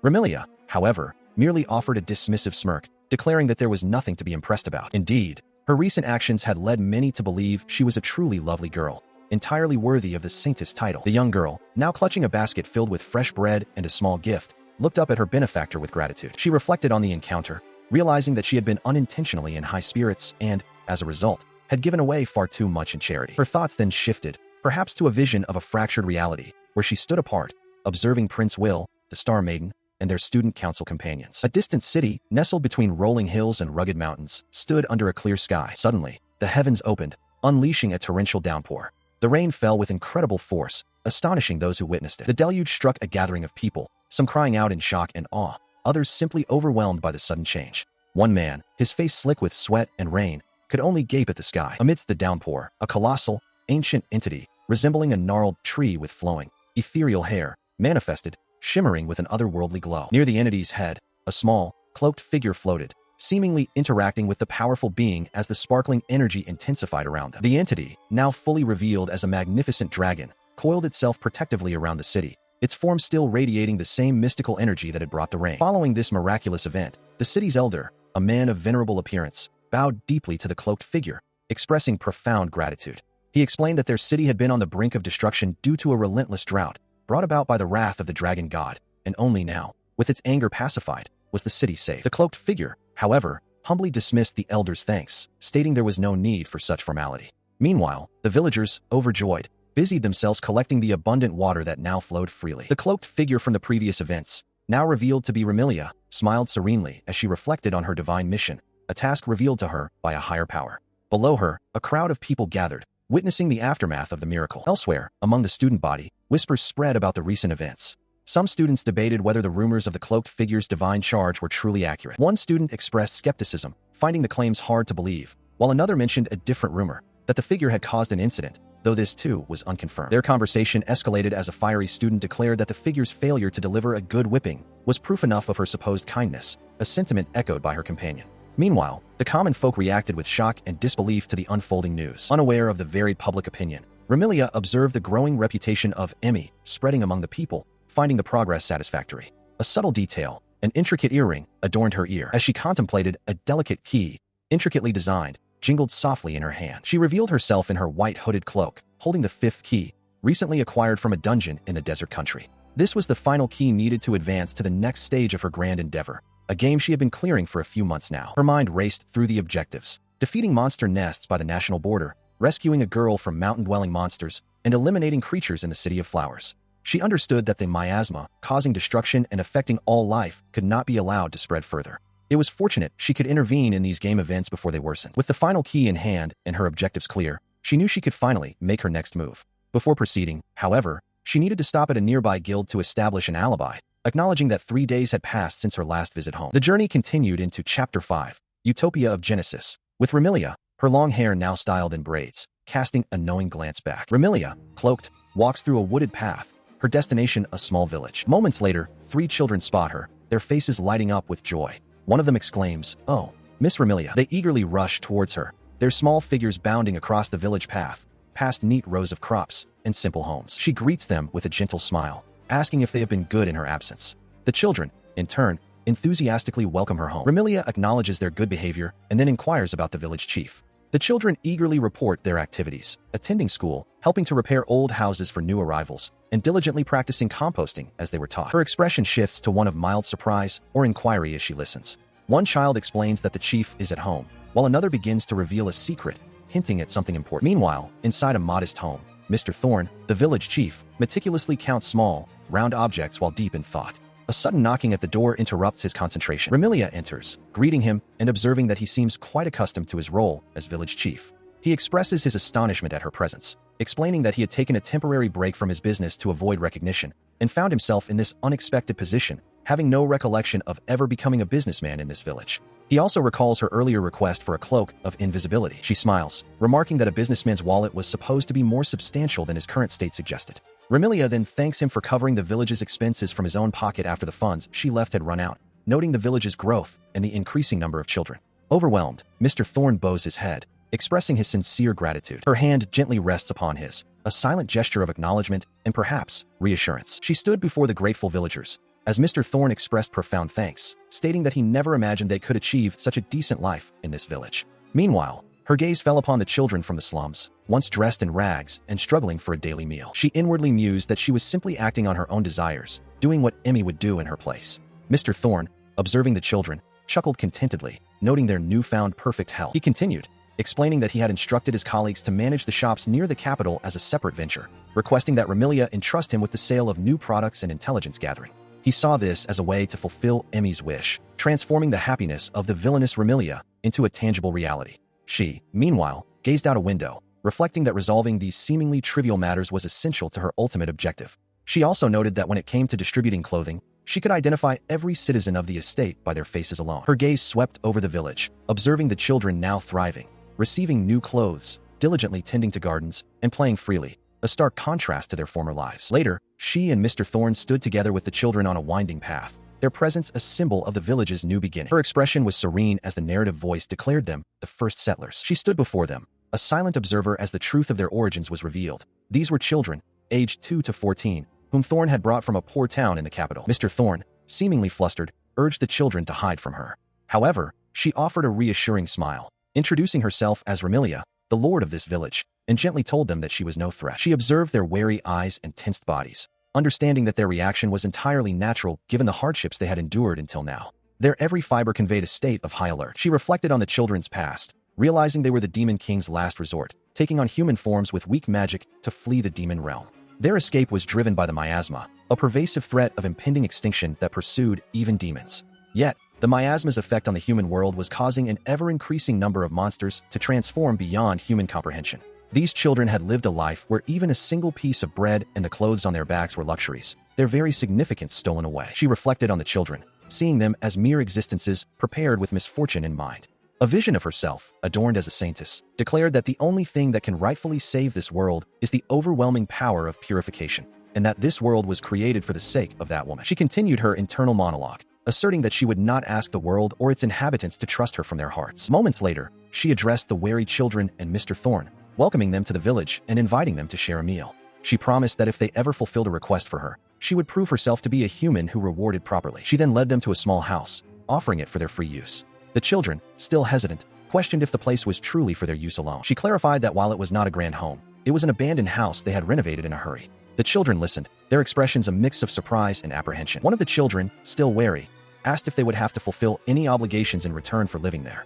She reassured them, stating they had no such obligations and should consider it a simple request. In the days that followed, she and the children worked diligently in the fields, cultivating the land together. Their efforts were punctuated by moments of respite, as they gathered for meals outdoors, sharing food and drink under the open sky. Meanwhile, Mr. Thorne observed them from a distance, watching as the children and Remilia harvested a basket full of dark, unusual crops. She then formally requested their continued assistance in cultivating the fields, offering the provision of their daily meals as a sufficient reward. She continued her regular business with Mr. Thorne, confirming the delivery of 2 bundles of straw paper, 5 bunches of alpine yarrow with roots, and 3 bags of rapa seeds. He, in turn, verified the order for boards and nails, ensuring there were no mistakes with the quantity or quality of the goods. Remilia acknowledged the transaction, noting that their foundation for living here was in good order. As the exchange concluded, Mr. Thorne inquired about the children, asking how they were faring. She replied that while they were not yet fully relaxed, they seemed to be growing accustomed to their new lifestyle. Suddenly, a loud banging erupted from inside the house, followed by the frantic sound of a door being thrown open. Moments later, several of the demon realm children burst out, their faces contorted in fear and distress. One girl, tears streaming down her face, clutched a small, sickly infant in her arms, crying out for Miss Remilia. Remilia quickly took the ailing child, attempting to apply healing magic, but the infant continued to cough weakly, clearly suffering. She realized with a jolt that her healing magic was proving ineffective. She pondered the situation, a thoughtful expression on her face. The cause, she concluded, must be the fundamental difference in magical composition between demons and humans. Despite the child's suffering, she saw this as a valuable opportunity for her research on demons, a chance to break down the magical technique and understand its intricacies. As Remilia considered her next steps, the children around her continued to express their anguish. One girl, sobbing uncontrollably, pleaded with Remilia to save her younger brother. Another child, his face etched with guilt, lamented that he should have consulted Remilia earlier that morning when the infant first seemed unwell. He confessed that he had been unable to speak up at all. The spiky-haired child, overwhelmed by his own internal turmoil, revealed his deepest fears. He admitted he had thought the sick child would be useless and had asked for help for something trivial, fearing that if he spoke up, they would be driven from the village. He worried about what would become of them if they were cast out, believing that if he held his tongue, they wouldn't get caught. Yet, the child's fever continued to rise, and he could no longer bear to see him suffer. His face contorted in anguish, he continued to apologize profusely. Tears streamed down his face as he cried out, apologizing for being a bad kid. He confessed his fear of being discovered and his inability to speak up, offering himself to be thrown away if it would spare the others. The other children, equally distressed, pleaded with Remilia to heal the little one. Remilia, her expression firm, silenced them, declaring that it was enough from all of them. Her gaze, though filled with concern for the suffering child and the distressed refugees, also held a flicker of resolute determination. She gently held the hand of the sick demon child, offering comfort and support. Her gaze softened as she reflected on the profound fear the children had shown, a fear so deep it had driven them to offer their very lives. She realized they had been living in terror this entire time. She acknowledged their silent suffering, recognizing that they had been bearing immense worry, on the verge of tears, until now. She thanked them for relying on her, asserting that it was her duty to protect the health of her precious citizens. As a precaution, and because the child's illness might be infectious, she decided to keep the sick child at her house for a while, sending the rest of the children home. Later, she spoke with Mr. Thorne, who admitted he had doubted her, believing her to be merely a human who offered empty promises.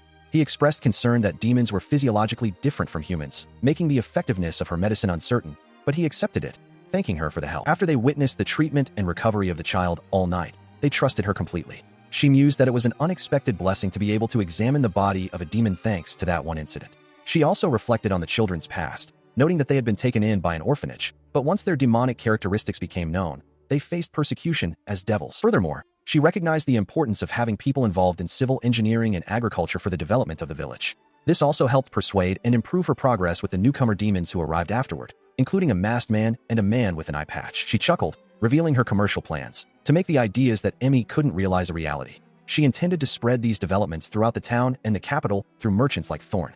Additionally, she planned to develop special goods that humans couldn't create, integrating the unique magic of the demons. With these strategies, she believed she could make her fiefdom prosper even more than the capital itself. Suddenly, Emmy and the demon children burst in, their faces filled with alarm. They cried out, asking if Miss Remilia was already leaving. One of the children pleaded with her to take it easy for at least one night, mentioning they could now cook the meal she had taught them. Remilia, startled, realized they had been listening in on her conversation. She shares a joyful meal with the demon children and the village adults, her face beaming with happiness as she expresses that her favorite meal is one eaten with everyone. The children, along with the adults, beam with excitement as she tells them she is looking forward to dinner, acknowledging their hard work for her, which brightens their faces even more. Remilia, observing the children gathered around a cooking fire, decides to delay her departure until tomorrow. Deborah watches her with a knowing, slightly smug smile. She enjoys the delicious meal with the children and adults, savoring every bite. Meanwhile, Deborah, Prince Will, and Claude observe the scene from a distance, their expressions unreadable. The next morning, Remilia, now clad in a flowing white cloak, bids farewell to the children and adults, who wave goodbye as she embarks on her journey, leaving the village behind. She travels to a mountainous region, eventually arriving at the imposing entrance of a grand, cavernous city carved directly into the rock face. She recognizes it as Cavern City, the kingdom of the dwarves. As she walks through the bustling streets of Cavern City, she observes the dwarf inhabitants, noting their stout figures and unique attire, some carrying axes, others wearing horned helmets. She continues her exploration, realizing that this city, an offshoot of human civilization, is far more diverse than she had imagined from her books. She notes the presence of many different races, making it a truly international hub. Suddenly, her attention is drawn to a conversation nearby, her ear twitching slightly as she overhears something unexpected. Her eyes widen in surprise, a clear indication that the overheard words have caught her completely off guard. She found herself enveloped in a protective embrace, her hand resting gently on the arm of a mysterious male figure whose presence was both sudden and comforting. He held her close, his form a stark silhouette against the light, as if shielding her from an unseen threat or simply cherishing the moment of their reunion. He looked down at her with a gentle smile, declaring he had found her, and asked if she was hurt. She, flustered and wide-eyed, quickly apologized, assuring him she was unharmed. Suddenly, a vision of a grand clock tower, a landmark of the dwarven kingdom, Sarastil, filled her mind. Within this memory, the same male figure rescued a young woman, identified as Remilia, who introduced herself as Sarastil, or simply Sarah, and expressed her gratitude for being saved in a foreign land. Elsewhere, Deborah stood alone, her gaze fixed on Remilia, who was accompanied by a formal entourage of 4 men and another woman. The air between the two groups crackled with unspoken tension. Deep within the earth lay Cavern City, the revered land of the dwarves, a place where the rhythmic clang of hammers echoed through the vast caverns. It was a realm steeped in ancient power, home to the very god of the flame, where skilled hands tirelessly forged metal amidst the fiery glow. Within this fiery realm, a young girl, Remelid, her eyes wide with excitement, eagerly called out, urging someone to hurry up. Her companion, Sarah, with a radiant smile, responded playfully, telling Remelid to wait for her. The two traversed the magnificent structures of the dwarven city, its intricate architecture stretching across the cavernous expanse, a testament to the ingenuity of its inhabitants. Their time together was filled with shared moments of discovery and joy, from tending plants to examining finely crafted weapons and enjoying sweet treats.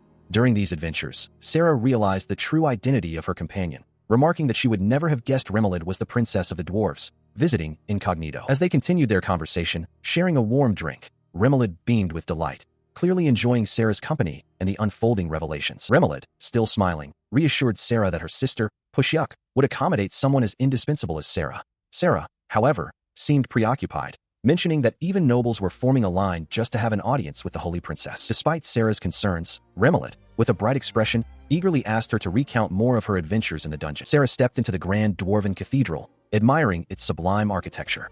2 small, robed attendants greeted her, informing her that the holy princess was expecting her. Sarah reflected on her strategy, Noting that her earlier interaction with Remelid had served as an excellent first impression, crucial for her plan to forge a relationship with the Holy Princess. She smirked, realizing that acting like Emmy would have been more than enough to befriend Remelid, though she felt no true need for such pretense. Accompanied by the attendants, Sarah prepared to face what she considered the final stage of her game. The ornate, towering doors before them began to glow faintly, then slowly creaked open, revealing the path ahead. She walked down a long, majestic hall, its path leading directly to a figure seated on a grand throne. Sarah internally affirmed her goal. She needed the god of the flame to work for her. The figure on the throne, the Holy Princess, then spoke, revealing that Sarah's sister had already spoken of her. The Holy Princess, from her elevated seat, acknowledged the widespread rumors of Sarah's prophecy and her travels to aid those in need across the world. She then directly questioned Sarah's purpose for being there.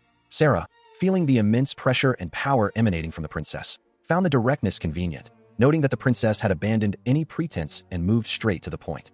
Sarah confirmed that she had indeed been bestowed with what could only be described as a revelation. Sarah then revealed her single, true reason for coming. She sought to be granted this sacred armor from the god of the flame. The Holy Princess inquired if that was truly her intention, then explained that she herself had been told to come to this place to avert a peril, a threat of unfathomable origin that could lead to the demise of their very world. The Holy Princess, reclining slightly, admitted this was the first she had heard of such an audacious idea, attributing it to some brave, unknown man. She then pressed Sarah, asking if she fully understood the true capabilities of the sacred armor. She then, with a wide, unsettling smile, confirmed her own awareness of the armor's power. The Holy Princess challenged Sarah further, demanding to know who she intended to pursue with this sacred armor, an artifact known to defy even God's judgment. Sarah, with a confident smirk, declared her targets: the Lord of Heavens and the Creator, the power for humans to slay gods. The Holy Princess, amused by her audacious declaration, burst into laughter, questioning why she would target the strongest gods first. She found such a bold ambition intriguing. Sarah, maintaining her composure, explained that the origin of the miasma destroying their world lay in both the Lord of Heavens and the Creator. The Holy Princess, her expression now serious, pressed her, asking if she truly believed the gods who ruled over them were responsible for the miasma. Sarah affirmed this, stating that what she was about to reveal had been shown to her through prophecy, detailing a world unknown to the people, its history, and its doomed future. In the beginning, there were heaven and earth. In heaven resided the gods, while on earth lived humans, dwarves, and elves. Across a vast ocean, the demon race thrived. The Earth's history began when one of the gods fell for a generation, and humans were eventually discovered in a corner of the Earth. That particular god, worshipped by humans as the Creator, enjoyed observing civilizations as they were built. From time to time, he would descend to Earth and influence them. Drawn by his amusement, the other gods slowly began to intervene on Earth as well. Every so often, one god would grant humans wisdom and special skills to help them develop their civilizations, while another would bring forth crops to the land, and yet another would unleash natural disasters. The Holy Princess, listening intently, mused that Sarah seemed to know the history behind the world's creation, a history known only to the gods themselves.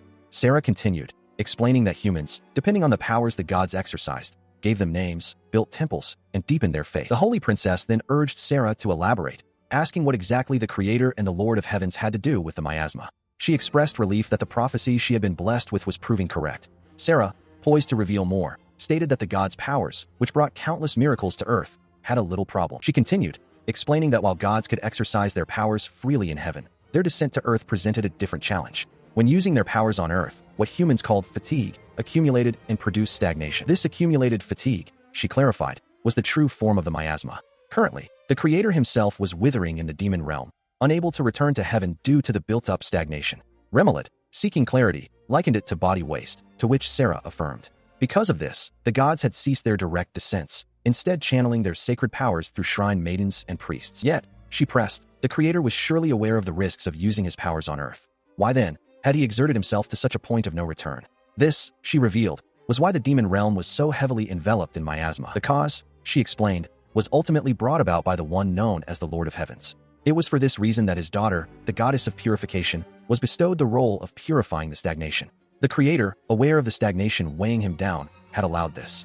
But then, an incident occurred, a seed that would lead to the world's destruction. The goddess of purification, however, rejected the feelings of the Lord of Heavens, a defiance that led to her imprisonment. Remelid observed that the number of gods continued to decline, and from a mortal's perspective, their power seemed to diminish. Sarah then revealed that while several gods objected to the goddess's imprisonment, the Lord of Heavens, consumed by heartbreak, transformed into a tyrant, leading to the demise of numerous other gods at his hands. After this, the Creator, seizing the opportunity for purification, entrusted humanity with the solemn duty of cleansing the impurities. The monsters, dwelling in places known as dungeons, were initially created to prevent their encroachment upon human civilization. However, This was merely a temporary solution, for the miasma overflowing from the creator's own body continued to seep forth, creating new monsters that were gradually unleashed upon the world. She warned that the relentless pace at which the miasma encroached, though delayed, would ultimately lead to an elusive resolution, culminating in the transformation of a benevolent deity into a malevolent one, unleashing havoc upon this realm. If the world continued on its current path, she continued, demons would multiply, and under the miasma's influence, humans themselves would transform into demons. The earth would fracture, mountains would spew fire, and ultimately, a shroud of ash would envelop the world, veiled beneath glaciers, ensuring the perish of all living beings. To prevent this doomed future, she declared, she had traversed the world to procure the key to the gateway to the heavens. As a mortal daring to confront the divine, she beseeched the holy princess to grant her the sacred armor of the goddess of fire. She challenged her audience, asking if they did not quiver in the face of the impending doom. Her words continued, describing the profound despair and terror of being utterly helpless, of standing by as peril encroached upon those held most dear. She concluded with a chilling smile, asserting that such helplessness was far more agonizing than the act of slaying the gods themselves. The holy princess, observing Sarah's unwavering resolve, declared her interest in the mysterious woman, acknowledging the arduous journey she had undertaken to reach this point. Meanwhile, Remelid mused internally that Sarah was clearly more than just a pitiable girl feigning a martyr's spirit under the influence of a divine oracle. The holy princess then began to recount the history of the sacred armor, explaining that many millennia ago, she had bestowed it upon humanity. She detailed how it was given during a time when a goddess, enraged by her husband's infidelity with a mortal, nearly devastated a kingdom in vengeance. The hero who ultimately vanquished this wrathful deity was a scion of the kingdom's royal lineage, who was also the goddess of fire herself. Remelid remarked on the surprising coincidence of the tale, while the holy princess confessed that as a child, she had cherished a fairy tale about a goddess she deeply admired. She expressed her anticipation at the prospect of meeting her, even if only a little, now that the time had come. Remelid found her sentiment endearing. Turning to Sarah, the holy princess made a solemn promise to craft the greatest sacred armor with all her heart and soul, considering it her utmost honor and joy. With the agreement settled, the holy princess began to speak of gathering the necessary materials. But before she could finish, Remelid exclaimed, pointing to a massive, sparkling bag that had seemingly appeared from nowhere, filled with an abundance of materials. Remelid, wide-eyed with surprise, acknowledged that Sarah's divine oracle was indeed no lie, realizing the extent of her foresight and preparation. The attendants marveled at the contents of the bag, identifying them as legendary-grade materials that they would need to sort and appraise. Remelid, still astonished, questioned why Sarah would relinquish such valuable and powerful items, unattainable in the mortal world. Sarah, with unwavering conviction, solemnly swore to return the sacred armor without fail once the two gods had been vanquished. She expressed her profound wish that if the world ever again found itself in dire need, the goddess of fire would bestow the sacred armor upon a truly deserving individual. She mused that while such an object, surpassing mortal bounds, might be acceptable for use in her own lifetime, it held the potential to sow discord between mortals and gods in future generations. She attributed this foresight to someone named Emmy. In response, the dwarf princess, Remelid, affirmed Sarah's wisdom, declaring her words well said. She further suggested that, beyond its immediate use, returning the armor to the divine realm seemed the most appropriate course of action. As the discussion concluded, the Holy Princess of Flame extended her power, bestowing upon Sarah the blessing of the fire's protection. The princess then observed with surprise that the sacred flames, beyond their expected defense, also carried the power of purification. Moments later, a young man, Emmy, was enveloped in a radiant, fiery aura, clearly the recipient of the blessing and the sacred armor. Sarah offered him a quiet, heartfelt thank you. He now stood fully transformed, clad in the magnificent sacred armor, a rapier held firmly in his grasp.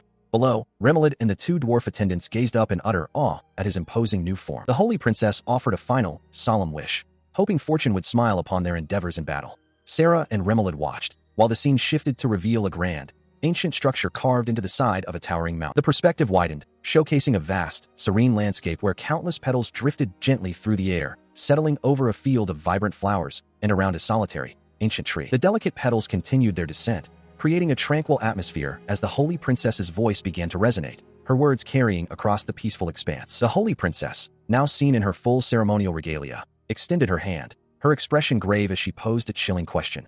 Should she make someone disappear for the sake of the world? The field of flowers, now in full bloom, continued to be showered by falling petals, a beautiful yet unsettling backdrop to the holy princess's ominous inquiry. The holy princess of flames sang, her voice echoing across a serene landscape where a lone, distant figure walked beneath a towering tree. She then appeared, clad in her ceremonial attire, a sword in hand, as the very fabric of reality around her seemed to glitch and distort. Meanwhile, the lone figure continued his journey, traversing the vast, open plains towards an unseen destination. He continued his ascent through a surreal, star-filled realm, navigating a path of floating stairs and doors, as a colossal, elegant foot stepped into the ethereal space, indicating the presence of the Holy Princess. As he progressed, the Holy Princess reflected on the nature of their world, a game where gathering materials for a group typically consumed significant time. However, she mused, preparing for a single person required far less effort. She considered how to hinder the progress of the god of the heavens, who suppressed other deities with brute force, realizing that without the purifying power of sacred armor, moving past the current barrier was impossible. She stepped forward, acknowledging that in the game, allies often expedited advancement. However, she concluded that her current strength rendered numerical superiority unnecessary, confidently striding through a shimmering portal. Elsewhere, his hand gripped the ornate hilt of a rapier, ready for whatever lay ahead. He stood in the distance, a small figure against a vast, empty expanse, as a voice echoed, offering a simple, heartfelt "Thank you, Emmy." The desire for immense power echoed through the void, a yearning to be so strong. As Emmy's journey continued, a colossal winged creature soared through the celestial expanse, approaching a grand, ornate structure. The creature, a being of dark feathers and formidable wings, possessed a distinct, bird-like head crowned with a subtle halo, its form both majestic and ominous. A voice, filled with newfound confidence, declared its ability to overcome even a god, attributing this power to an unseen benefactor. The winged entity descended, its gaze falling upon a human figure below. It questioned if this was a human, then, with a sudden shift, wondered if it was an evil god. From the midst of the chaos, a serene female figure, adorned with a lotus, offered a calm greeting. The narrative shifted, marking the beginning of Chapter 7, God's Broken Heart, as the winged creature continued its flight, observed by three ethereal figures drifting above. The lotus-crowned woman reflected on her feelings, stating simply that she had liked the other for who they truly were. Day after day, for centuries, across countless leagues, the winged creature had followed her.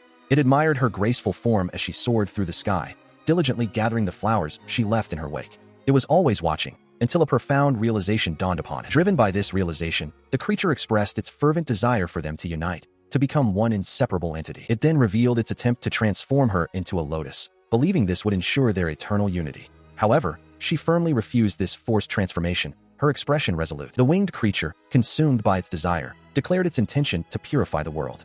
It would select only those with pure hearts, cleansing the rest with water's embrace, and resetting the world to a blank slate.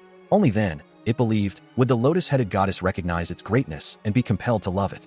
Its longing was met only by her silence, a sorrowful echo of a world tainted by corruption. Still consumed by its obsession, the creature roared, demanding the return of the heart it claimed as its own. It warned any who would obstruct it that they would face their doom, fiercely asserting its will. Meanwhile, the Holy Princess of Flame observed the unfolding chaos. With a dismissive "ha," she declared that the lotus-headed goddess had rejected the winged creature because it was downright disgusting.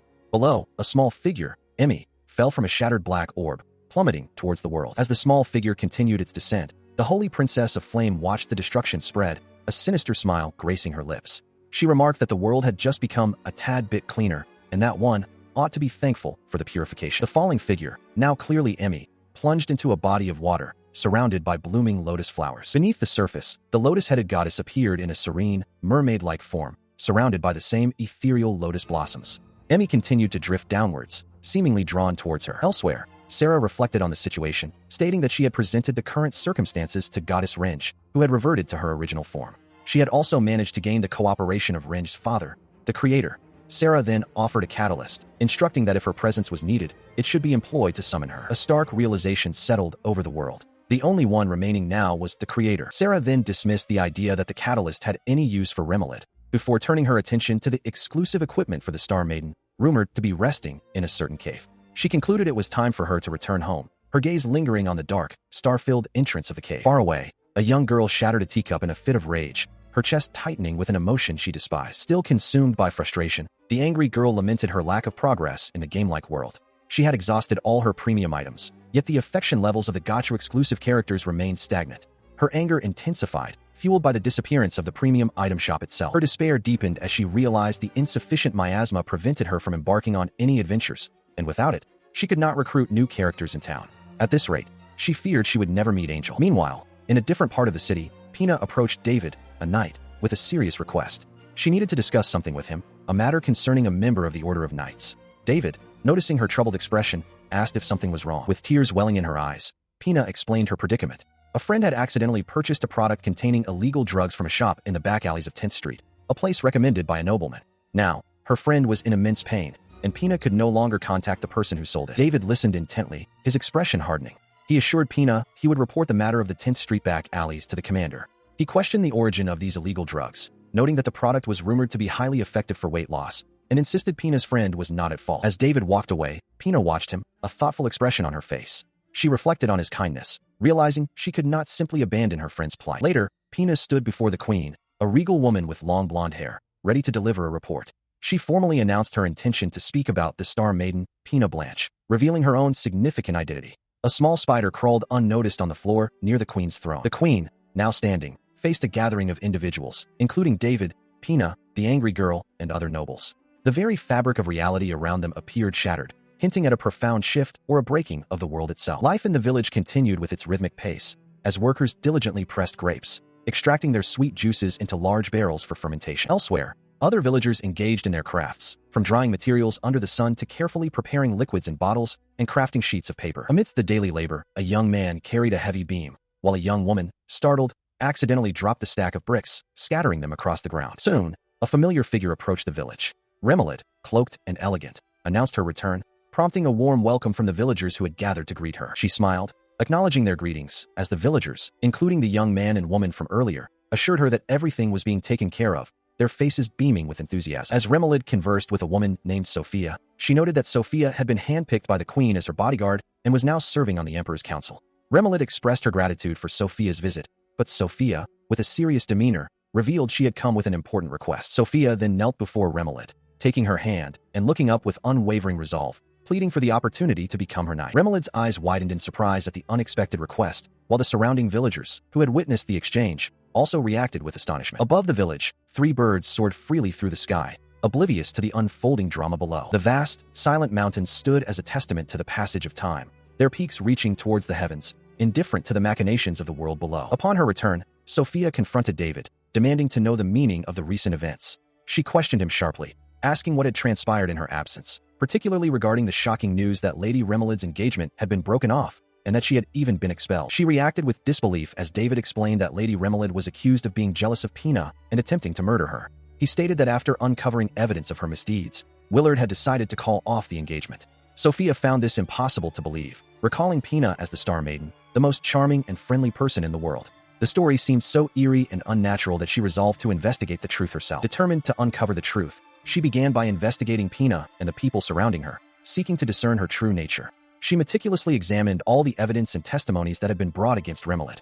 Finally, her investigation led her to the supposed culprit herself, Lady Remelid, in a place rumored to be a barren wasteland. As she stood overlooking the valley, the sight before her defied all rumors. Instead of a barren wasteland, a vibrant, thriving village nestled amidst lush greenery stretched out, bathed in the soft light of the sun. She watched as Remelid, far from being a disgraced noble, laughed freely and shared moments of joy with the villagers. They gathered around her, offering food and smiles, a clear picture of happiness and acceptance that contradicted every accusation. A memory then surfaced of a time when Pina, with her elegant demeanor, had expressed her honor at finally having the chance to speak with Sophia Senpai. She remembered Pina's welcoming words to Lady Remelid at the student council, and how her first impression of Pina had been of a beautiful and sweet noble lady. The memory shifted to a fencing hall, where Pina, with intense focus, engaged in a fierce duel, her blade clashing repeatedly against her opponents. She saw Pina's decisive victory, standing poised and triumphant over her defeated opponent, a testament to her formidable skill. She continued her swordsmanship training with Remelid. As Remelid lunged forward, Sophia deftly parried, knocking her off balance and causing her to stumble back in surprise. Sophia then explained that overstepping during a lunge was a bad habit, making one easy to be knocked off balance. Remelid, blushing, admitted it was a bit embarrassing to admit, but it was simply her nature. Sophia questioned why Remelid, already an outstanding magician, was trying so hard to learn swordsmanship. Remelid expressed her gratitude for Sophia's practice, noting that training with the boys hadn't been very helpful. Remelid then revealed her deep admiration for Sophia, explaining that she wanted to become stronger than anyone else to protect more people and keep up with the person she admired so much, whether in magic, swordsmanship, or grades. Sophia reflected on Remelid's sweet and beautiful soul, a quality she believed was still evident in the thriving village Remelid had built. She affirmed her unwavering belief in Lady Remelid. She realized that what she wanted most in the world was to help Remelid. Despite reports from royal intelligence agents claiming Remelid sought revenge on those who betrayed her, Sophia knew Remelid had dedicated herself to building a place where people who were left behind by society could live in dignity and peace. Remelid expressed her happiness that Sophia believed in her, but hesitated, mentioning Sophia's status as a count's daughter, a serving knight, and David's fiancée. Sophia quickly dismissed her concerns, stating she didn't need to worry about any of that. With a broad smile, Sophia revealed that she had already broken off her engagement, left her family, and was even discharged as a knight. She explained that she had no attachment to marrying into a family that would use her to grow their connections among the kingdom's knights, expressing her complete exasperation with both David and the kingdom. Remelid, utterly shocked, realized Sophia had thrown away everything for her sake, even her family name, and admitted she had gravely miscalculated the depth of Sophia's commitment. She turned to Sophia, her expression earnest, and confessed that Sophia's words had truly touched her. Sophia, in turn, declared that on her honor as a knight, she had traveled the world and met many queens, but had never witnessed such genuine happiness. She affirmed her dedication to Remelid, who cared deeply for her people rather than to any foolish country. Remelid listened, a gentle smile gracing her lips. Remelid thanked her, finding Sophia's reassurances comforting, and then formally requested that Sophia look after her from that moment forward, addressing her as my knight. Sophia responded with a warm smile. Sophia mused internally that having Remelid's backing would be beneficial, especially since many young noble girls harbored crushes on her. She also appreciated Remelid's independent nature, preferring to investigate matters herself rather than being swayed by others. Suddenly, a group of children, who had been secretly listening, exclaimed how dreamy it was that Sophia would become Lady Remelid's knight. Sophia gently admonished them for eavesdropping. The children, caught in the act, lay sprawled in the bushes, one remarking that they weren't the only ones listening. Another child internally noted that they had gained a pawn and learned the truth about Emmy's condemnation, concluding that everything was working out. Sophia and Remelid observed the scene with amusement. Remelid then explained to Sophia that she had always been wary of humans, but now that Pina no longer had easy access to certain items, she felt less need to be on guard. She offered Sophia a spare room in her mansion if she wished to stay, also mentioning a small shop run by the village chief nearby. Sophia readily agreed to move her belongings into Remelid's mansion. Meanwhile, in the village, a man with a cap led a child by the hand, with other children following behind. One of the children inquired about the newcomer, as the man cheerfully offered to show them around. Back in her mansion, Remelid stood in a well-appointed room, looking at a hanging garment, and declared, "With that out of the way." A woman with a head covering greeted Remelid warmly as she approached a quaint house, welcoming her back. Remelid thanked the woman and immediately requested a report on the events that transpired during her absence. The woman explained that the first page summarized information on the newly arrived human orphans, while the second detailed the progress of new products being developed. Remelid was pleased to learn that the demon children had taken the initiative to welcome and care for the human children, who had adjusted wonderfully. She realized they were truly kind children and instructed the woman to praise them, a sentiment the woman readily agreed with. Sarah, with a warm smile, expressed her gratitude to the village chief, Mr. Thorne, for his assistance. He, in turn, explained that the government remained oblivious to the true scale of their ongoing developments. He added that, just as instructed, the application for the reservoir and bridge, intended for small-scale agriculture, had proceeded without any issues, concluding with a knowing wink. However, Sarah then revealed a disturbing discovery. She had personally investigated the matter and found that the Star Maiden, Pina Blanche, intended to exploit the investigation into illegal drugs as a pretext to imprison the village chief for her own personal use. The village chief reacted with a stunned expression, uttering a surprised sound. The village chief was overcome with a chilling realization. Once confined, Pina Blanche planned to seduce the guards, then stage an escape attempt to frame him, ensuring his permanent imprisonment. Her ultimate goal was to force him into secretly manufacturing items for her. The horrifying thought sent shivers down his spine, causing goosebumps to rise on his skin. Sarah watched his reaction as the village chief, trembling, confessed his shock. He had always assumed Pina was merely an ordinary customer and never imagined she would attempt to enslave someone.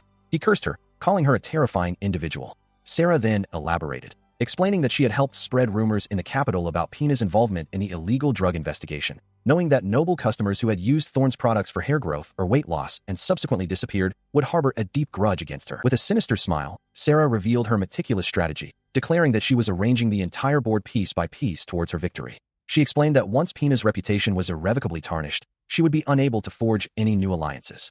Meanwhile, David and the Queen, along with other nobles, remained captive, unable to intervene.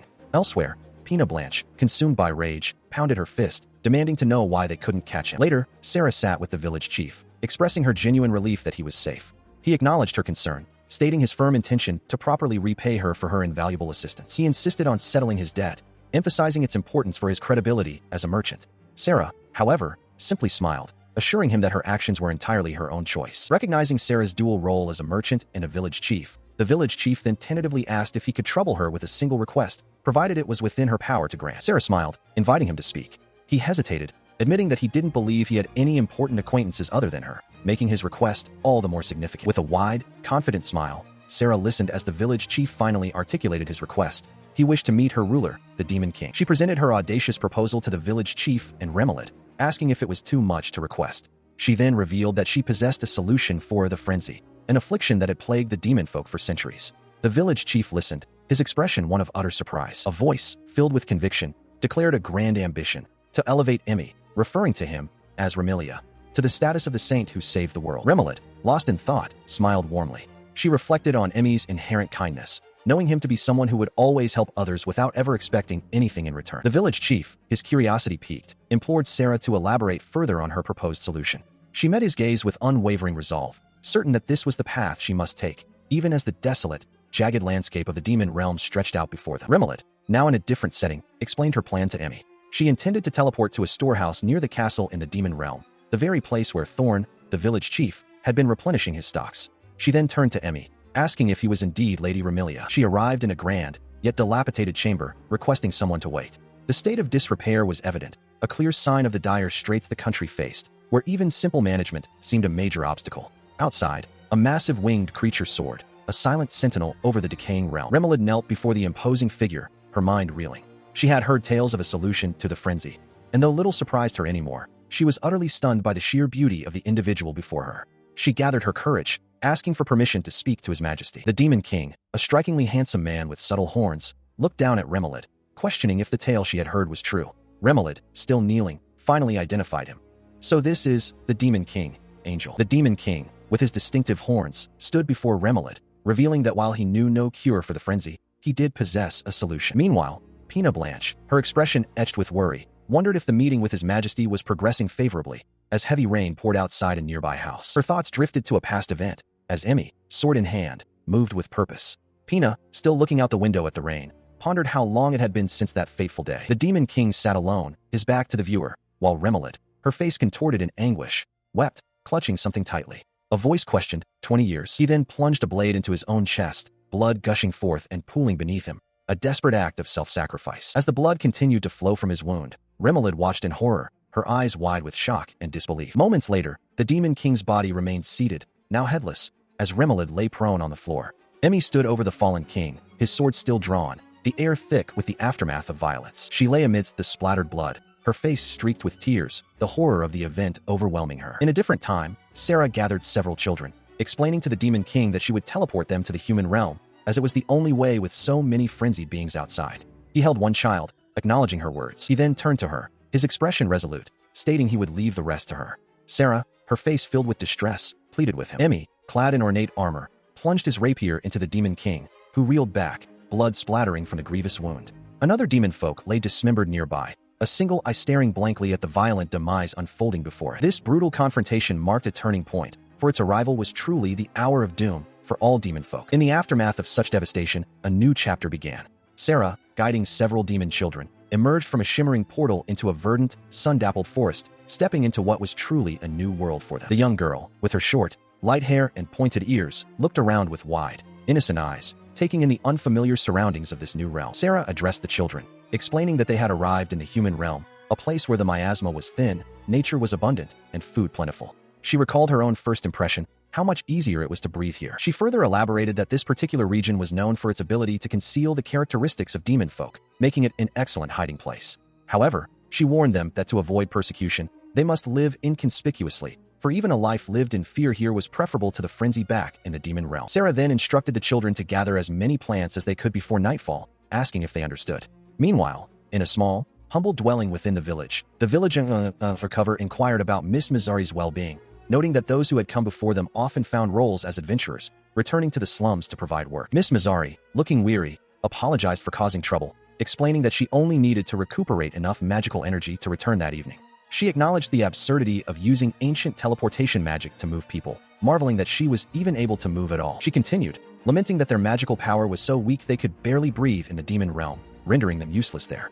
Sarah confirmed that the only children safe to bring were those with low magical power, as they looked similar to humans, and those with much weaker magical power than her own.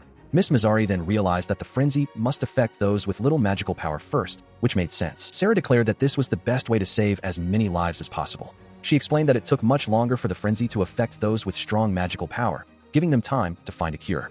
In the meantime, those who had escaped could craft potions and items that only demons could make, sending them back home as supplies. Miss Mazzari listened, her expression thoughtful. She remembered the kind man, who was always so proud of his strength and tirelessly worked on developing a crop to resist the miasma, hoping that one day, no one would fall to the frenzy. She also recalled his gentle friend, who had laid down her life to protect the children from the man she loved, ensuring they would not be consumed. Sarah then pondered if they could find a way to save everyone from the living hell their home had become, a place where they would no longer have to kill friends and family who fell victim to the frenzy. As Sarah recounted these painful memories, Mizari listened intently, tears welling in her eyes and streaming down her face, reflecting the profound sorrow of the tale. Mizari, her voice heavy with regret, expressed her deep sorrow that they, as royalty, could not save them, lamenting their inability to protect their own people. Remelid, standing nearby, affirmed that both the Demon King and his friend were truly amazing individuals. Mizari then explained the grim truth. Once a demon is taken by the frenzy, they do only one thing. They consume the flesh of those with magical powers until they themselves perish. Sarah recalled the Demon King's final moments, where he thanked her for putting an end to his suffering. Mizari, still weeping, questioned if they should truly thank him for saving all their lives. She confirmed that she would, acknowledging the immense difficulty of defeating a demon who had become completely deranged due to the frenzy. Indeed, very few possessed such power. Mizari wondered how many times the Demon King had been forced to weep as he cut down his own brethren, a tragic burden he carried. She continued, explaining that even among the few with the power to act, they must still take the lives of their frenzied friends and family, even when left with no choice, to prevent the number of deaths from increasing. Some even offered themselves to their loved ones who had become frenzied. Mizari reflected that before that day, she had no idea the Demon King, who ruled the whole land, was in such anguish, his hands stained with blood. Tears continued to fall from Mizari's eyes, a silent testament to the profound sorrow and the heavy weight of the past. She reflected on the harsh reality of the world, a reality as unforgiving as the one he had faced. The Demon King's tears, she knew, were not for his own demise, but for his country, now laid to rest. She wondered if it would have been easier had he simply told himself he had to do it for the sake of his country. Yet, he never did, believing it wrong to diminish the weight of those lives in any way. The rest of them, she mused, used any means to justify their own weakness, placing the burden on the strong, and still had the audacity to pretend they possessed pure hearts and souls. Despite Mizari's warnings, Sarah found that selling illicit potions had turned out for the best. She believed Mizari was the one who could bring relief to her suffering. Seeing him in such a state had shaken Sarah to her core, but at the same time, it had left her frustrated, confronted by her own powerlessness. Mizari acknowledged Sarah's keen eye for detail, suggesting she would make a great merchant. However, she added that Sarah wouldn't be much of a merchant if she never smiled. Mizari then gently encouraged a young girl, Remelid, to smile, emphasizing that people needed to believe in her. She implored the Demon King to believe in Lady Remelid. Sarah mused that she needed to appear credible, even if it meant forcing a smile. She found it insane to think that an exiled girl could unite a remote village of demons in the countryside. She doubted she would ever forget that day, for Lady Remelid's smile alone was so powerful it made her want to believe, even without hearing an opposing argument. It was like wielding a legendary sword. Instinctively, Sarah drew people to her, as if they knew they belonged by her side. Mizari believed this was the source of Sarah's strength, something that would deliver them all from hell. It was not like the Demon King's kindness, which had been a responsibility he carried alone. Mizari believed Sarah would protect them, keeping that radiant smile. She then addressed Sarah, stating her belief that if it was Lady Remelid, she would protect not only them, but also Sarah, who had tears in her eyes. Mizari wondered who would be backing Remelid now that she was exiled. Sarah, with a confident smile, declared to the Demon King that Remelid could save all of them, the demons, with a smile on her face. The Demon King listened, his expression troubled, as Sarah descended a grand staircase. The chronicler noted that when a demon lost control due to an outburst of frenzy, it could sometimes lead to the blossoming of special magical abilities. The ancient text revealed that if a demon afflicted by frenzy devoured others, they could eventually regain their sanity and fuse with goodly amounts of humans with small amounts of magical power, serving as the origin for all sorts of mythical monsters in human stories. In the past, some had gained the power to teleport at will, their new instincts directing them to the human realm, a place less infested by miasma. Sarah, her expression serious, explained that since Pina knew this, she had not approached the first prince at all, as the premium items did not work on demons. She added that it was a little-known fact that the first prince of her homeland was himself the son of a demon descendant through his mother, a concubine. She did not know, however, how the listener came to know all of this. Those few who were lucky enough to both survive and regain their sanity would try to pass themselves off as humans and live among them. She countered the Demon King's proposal, asserting that abandoning their homeland was no solution, as even the human realm would eventually be consumed by miasma. The frenzy, she insisted, was not something one could simply flee. The Demon King, in turn, challenged her, asking if she truly suggested abandoning his people, especially the 30,000 who remained and lacked the means to cross the Great Sea. She continued her internal reflection, recalling the game where the Demon King had agreed to ally with Remelid to destroy humanity and seize their lands. Even if demons could regain their sanity by consuming humans, she mused, there were, fortunately, more than sufficient humans for all of her people. Then, she directly questioned his intentions, asking what he was truly suggesting. She argued that it was unreasonable to expect an entire people to endure an endless cycle of madness and slaughter, especially when the victims were no longer demons, but humans. The Demon King's ruthless decision to end humanity, she explained, was made solely to protect his own people, a duty he felt bound to uphold. He listened intently, his gaze sharp and focused. She revealed that a time limit would pass on the day the Demon King, known as Angel, reached his 140th birthday. He had desperately sought to save his little brother, who had been the first to offer himself as a sacrifice should Angel ever succumb to the frenzy. The Demon King, Angel, was then shown cradling his little brother, whose face and body were splattered with blood, a tragic testament to the sacrifice. He endured a horrifying transformation, his face contorting in agony, his body racked with pain and covered in blood, as he succumbed to the frenzy. Consumed by despair, the Demon King knelt amidst a chaotic aura, wailing in lament over his brother's death. Meanwhile, Emmy, clutching his phone, began to weep, a reaction Sarah noted as having too much of a soft spot for the story's villains. Still shedding tears, Emmy questioned why everything had to be so sorrowful, wondering if Angel, Clea, and all the other demons deserved happiness too. Sarah, with a serene smile, offered a comforting assurance. "Leave it to me, Emmy," she continued, explaining that centuries of research had revealed miasma to be the true cause of the frenzy. She then disclosed that the magic used to subdue her sister, Mizari, a demon capable of teleportation, originated from the human realm. The Demon King, his face contorted in fury, demanded to know how a mere human girl like her could claim to possess a way to save the demon realm. Sarah, undeterred, corrected him, stating that the problem extended beyond just the demon realm, and then, with a resolute gaze, she made her audacious demand. "Please give me his soul." She heard the Demon King's voice, deep and resonant, asking what sacrifice she would offer in exchange for his soul. With a serene smile, she declared her offering, the world itself. She clarified that it was the world she had come to save, the very world that was on the brink of destruction. The Demon King, observing her, found himself questioning how she could utter such words of salvation without a hint of falsehood. His eyes, usually capable of discerning lies through magic, could find no deceit in her declaration. He then asked if she was aware of the true source of the miasma causing the frenzy. She explained that the miasma was not a natural phenomenon, but instead oozed from the god known as the creator of the world, who languished at the very heart of the demon realm. If left unchecked, it would destroy not only his people but choke the entire world, ending all life on Earth. Emmy, listening intently, echoed the Demon King's surprise at the revelation of the miasma's source. The Demon King, his expression hardening, demanded to know how a human like her could possibly know about the creator's shrine. She continued, explaining that there was only one way to prevent the miasma's spread, which occurred every time the creator used his divine powers. The goddess of purification, Renge, who possessed the power to purify this miasma, had to be brought to that place to return the world to its natural order. The Demon King, still skeptical, pressed her again, asking how she could possibly know such things. She responded that she possessed the memories of the girl who would save the world. Emmy, overhearing, questioned the nature of these memories. She confirmed they were indeed memories, but ones that had not yet come to pass. She had used these memories to train and improve herself, traveling alone across the world to various ruins and dungeons, collecting the keys that opened the way to the realm of the gods, and ultimately defeating the Lord of the Heavens. All of this, she asserted, she learned thanks to Emmy's memories, making her the world's sole salvation, and thus, her words were not false. The Demon King pondered how to train, where to find the keys, and how the goddess of purification, who had disappeared centuries ago, could be found. She concluded by stating that she had not spoken a single lie. She admitted that events had begun to diverge drastically from the memories she knew, particularly because Pina had been a meddlesome interference, and she herself had not played the role of the villainess, causing things to truly diverge. She continued, explaining how her actions might be twisted by others, making her appear as a malicious individual who manipulated a foolish divinity into banishing the Demon King.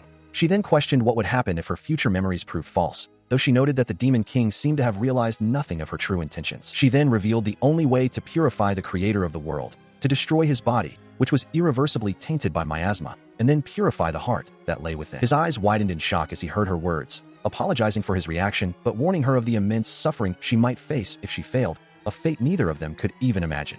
He reminded her that the creator was the god who made their world, and if she failed, it would not be forgiven by his death alone. She, however, remained steadfast, dismissing any terrible fate that might await her.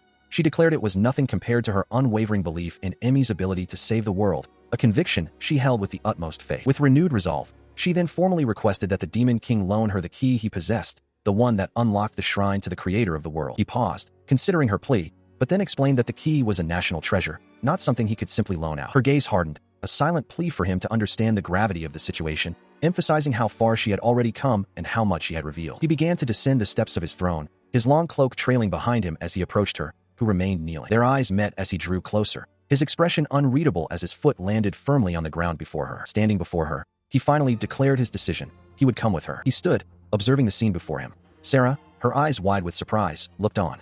Beside him, Remelid gasped, a startled cry escaping her lips. Klimt's eyes widened in alarm, his voice filled with desperation as he questioned his brother's resolve, asking if he was truly planning to depart. His brother, the Demon King, calmly urged Klimt to compose himself.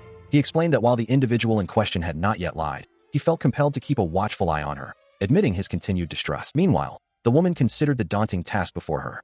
She mused that while being able to utilize the Demon King's formidable strength would be advantageous, the true challenge lay in destroying the creator's physical form while preserving his heart, a task she deemed far more arduous than mere obliteration. A silent pact was sealed as her hand, with its dark painted nails, met his in a firm clasp. The Demon King then turned to Klimt, telling him he could glare as much as he desired, but he would find no deceit in his words.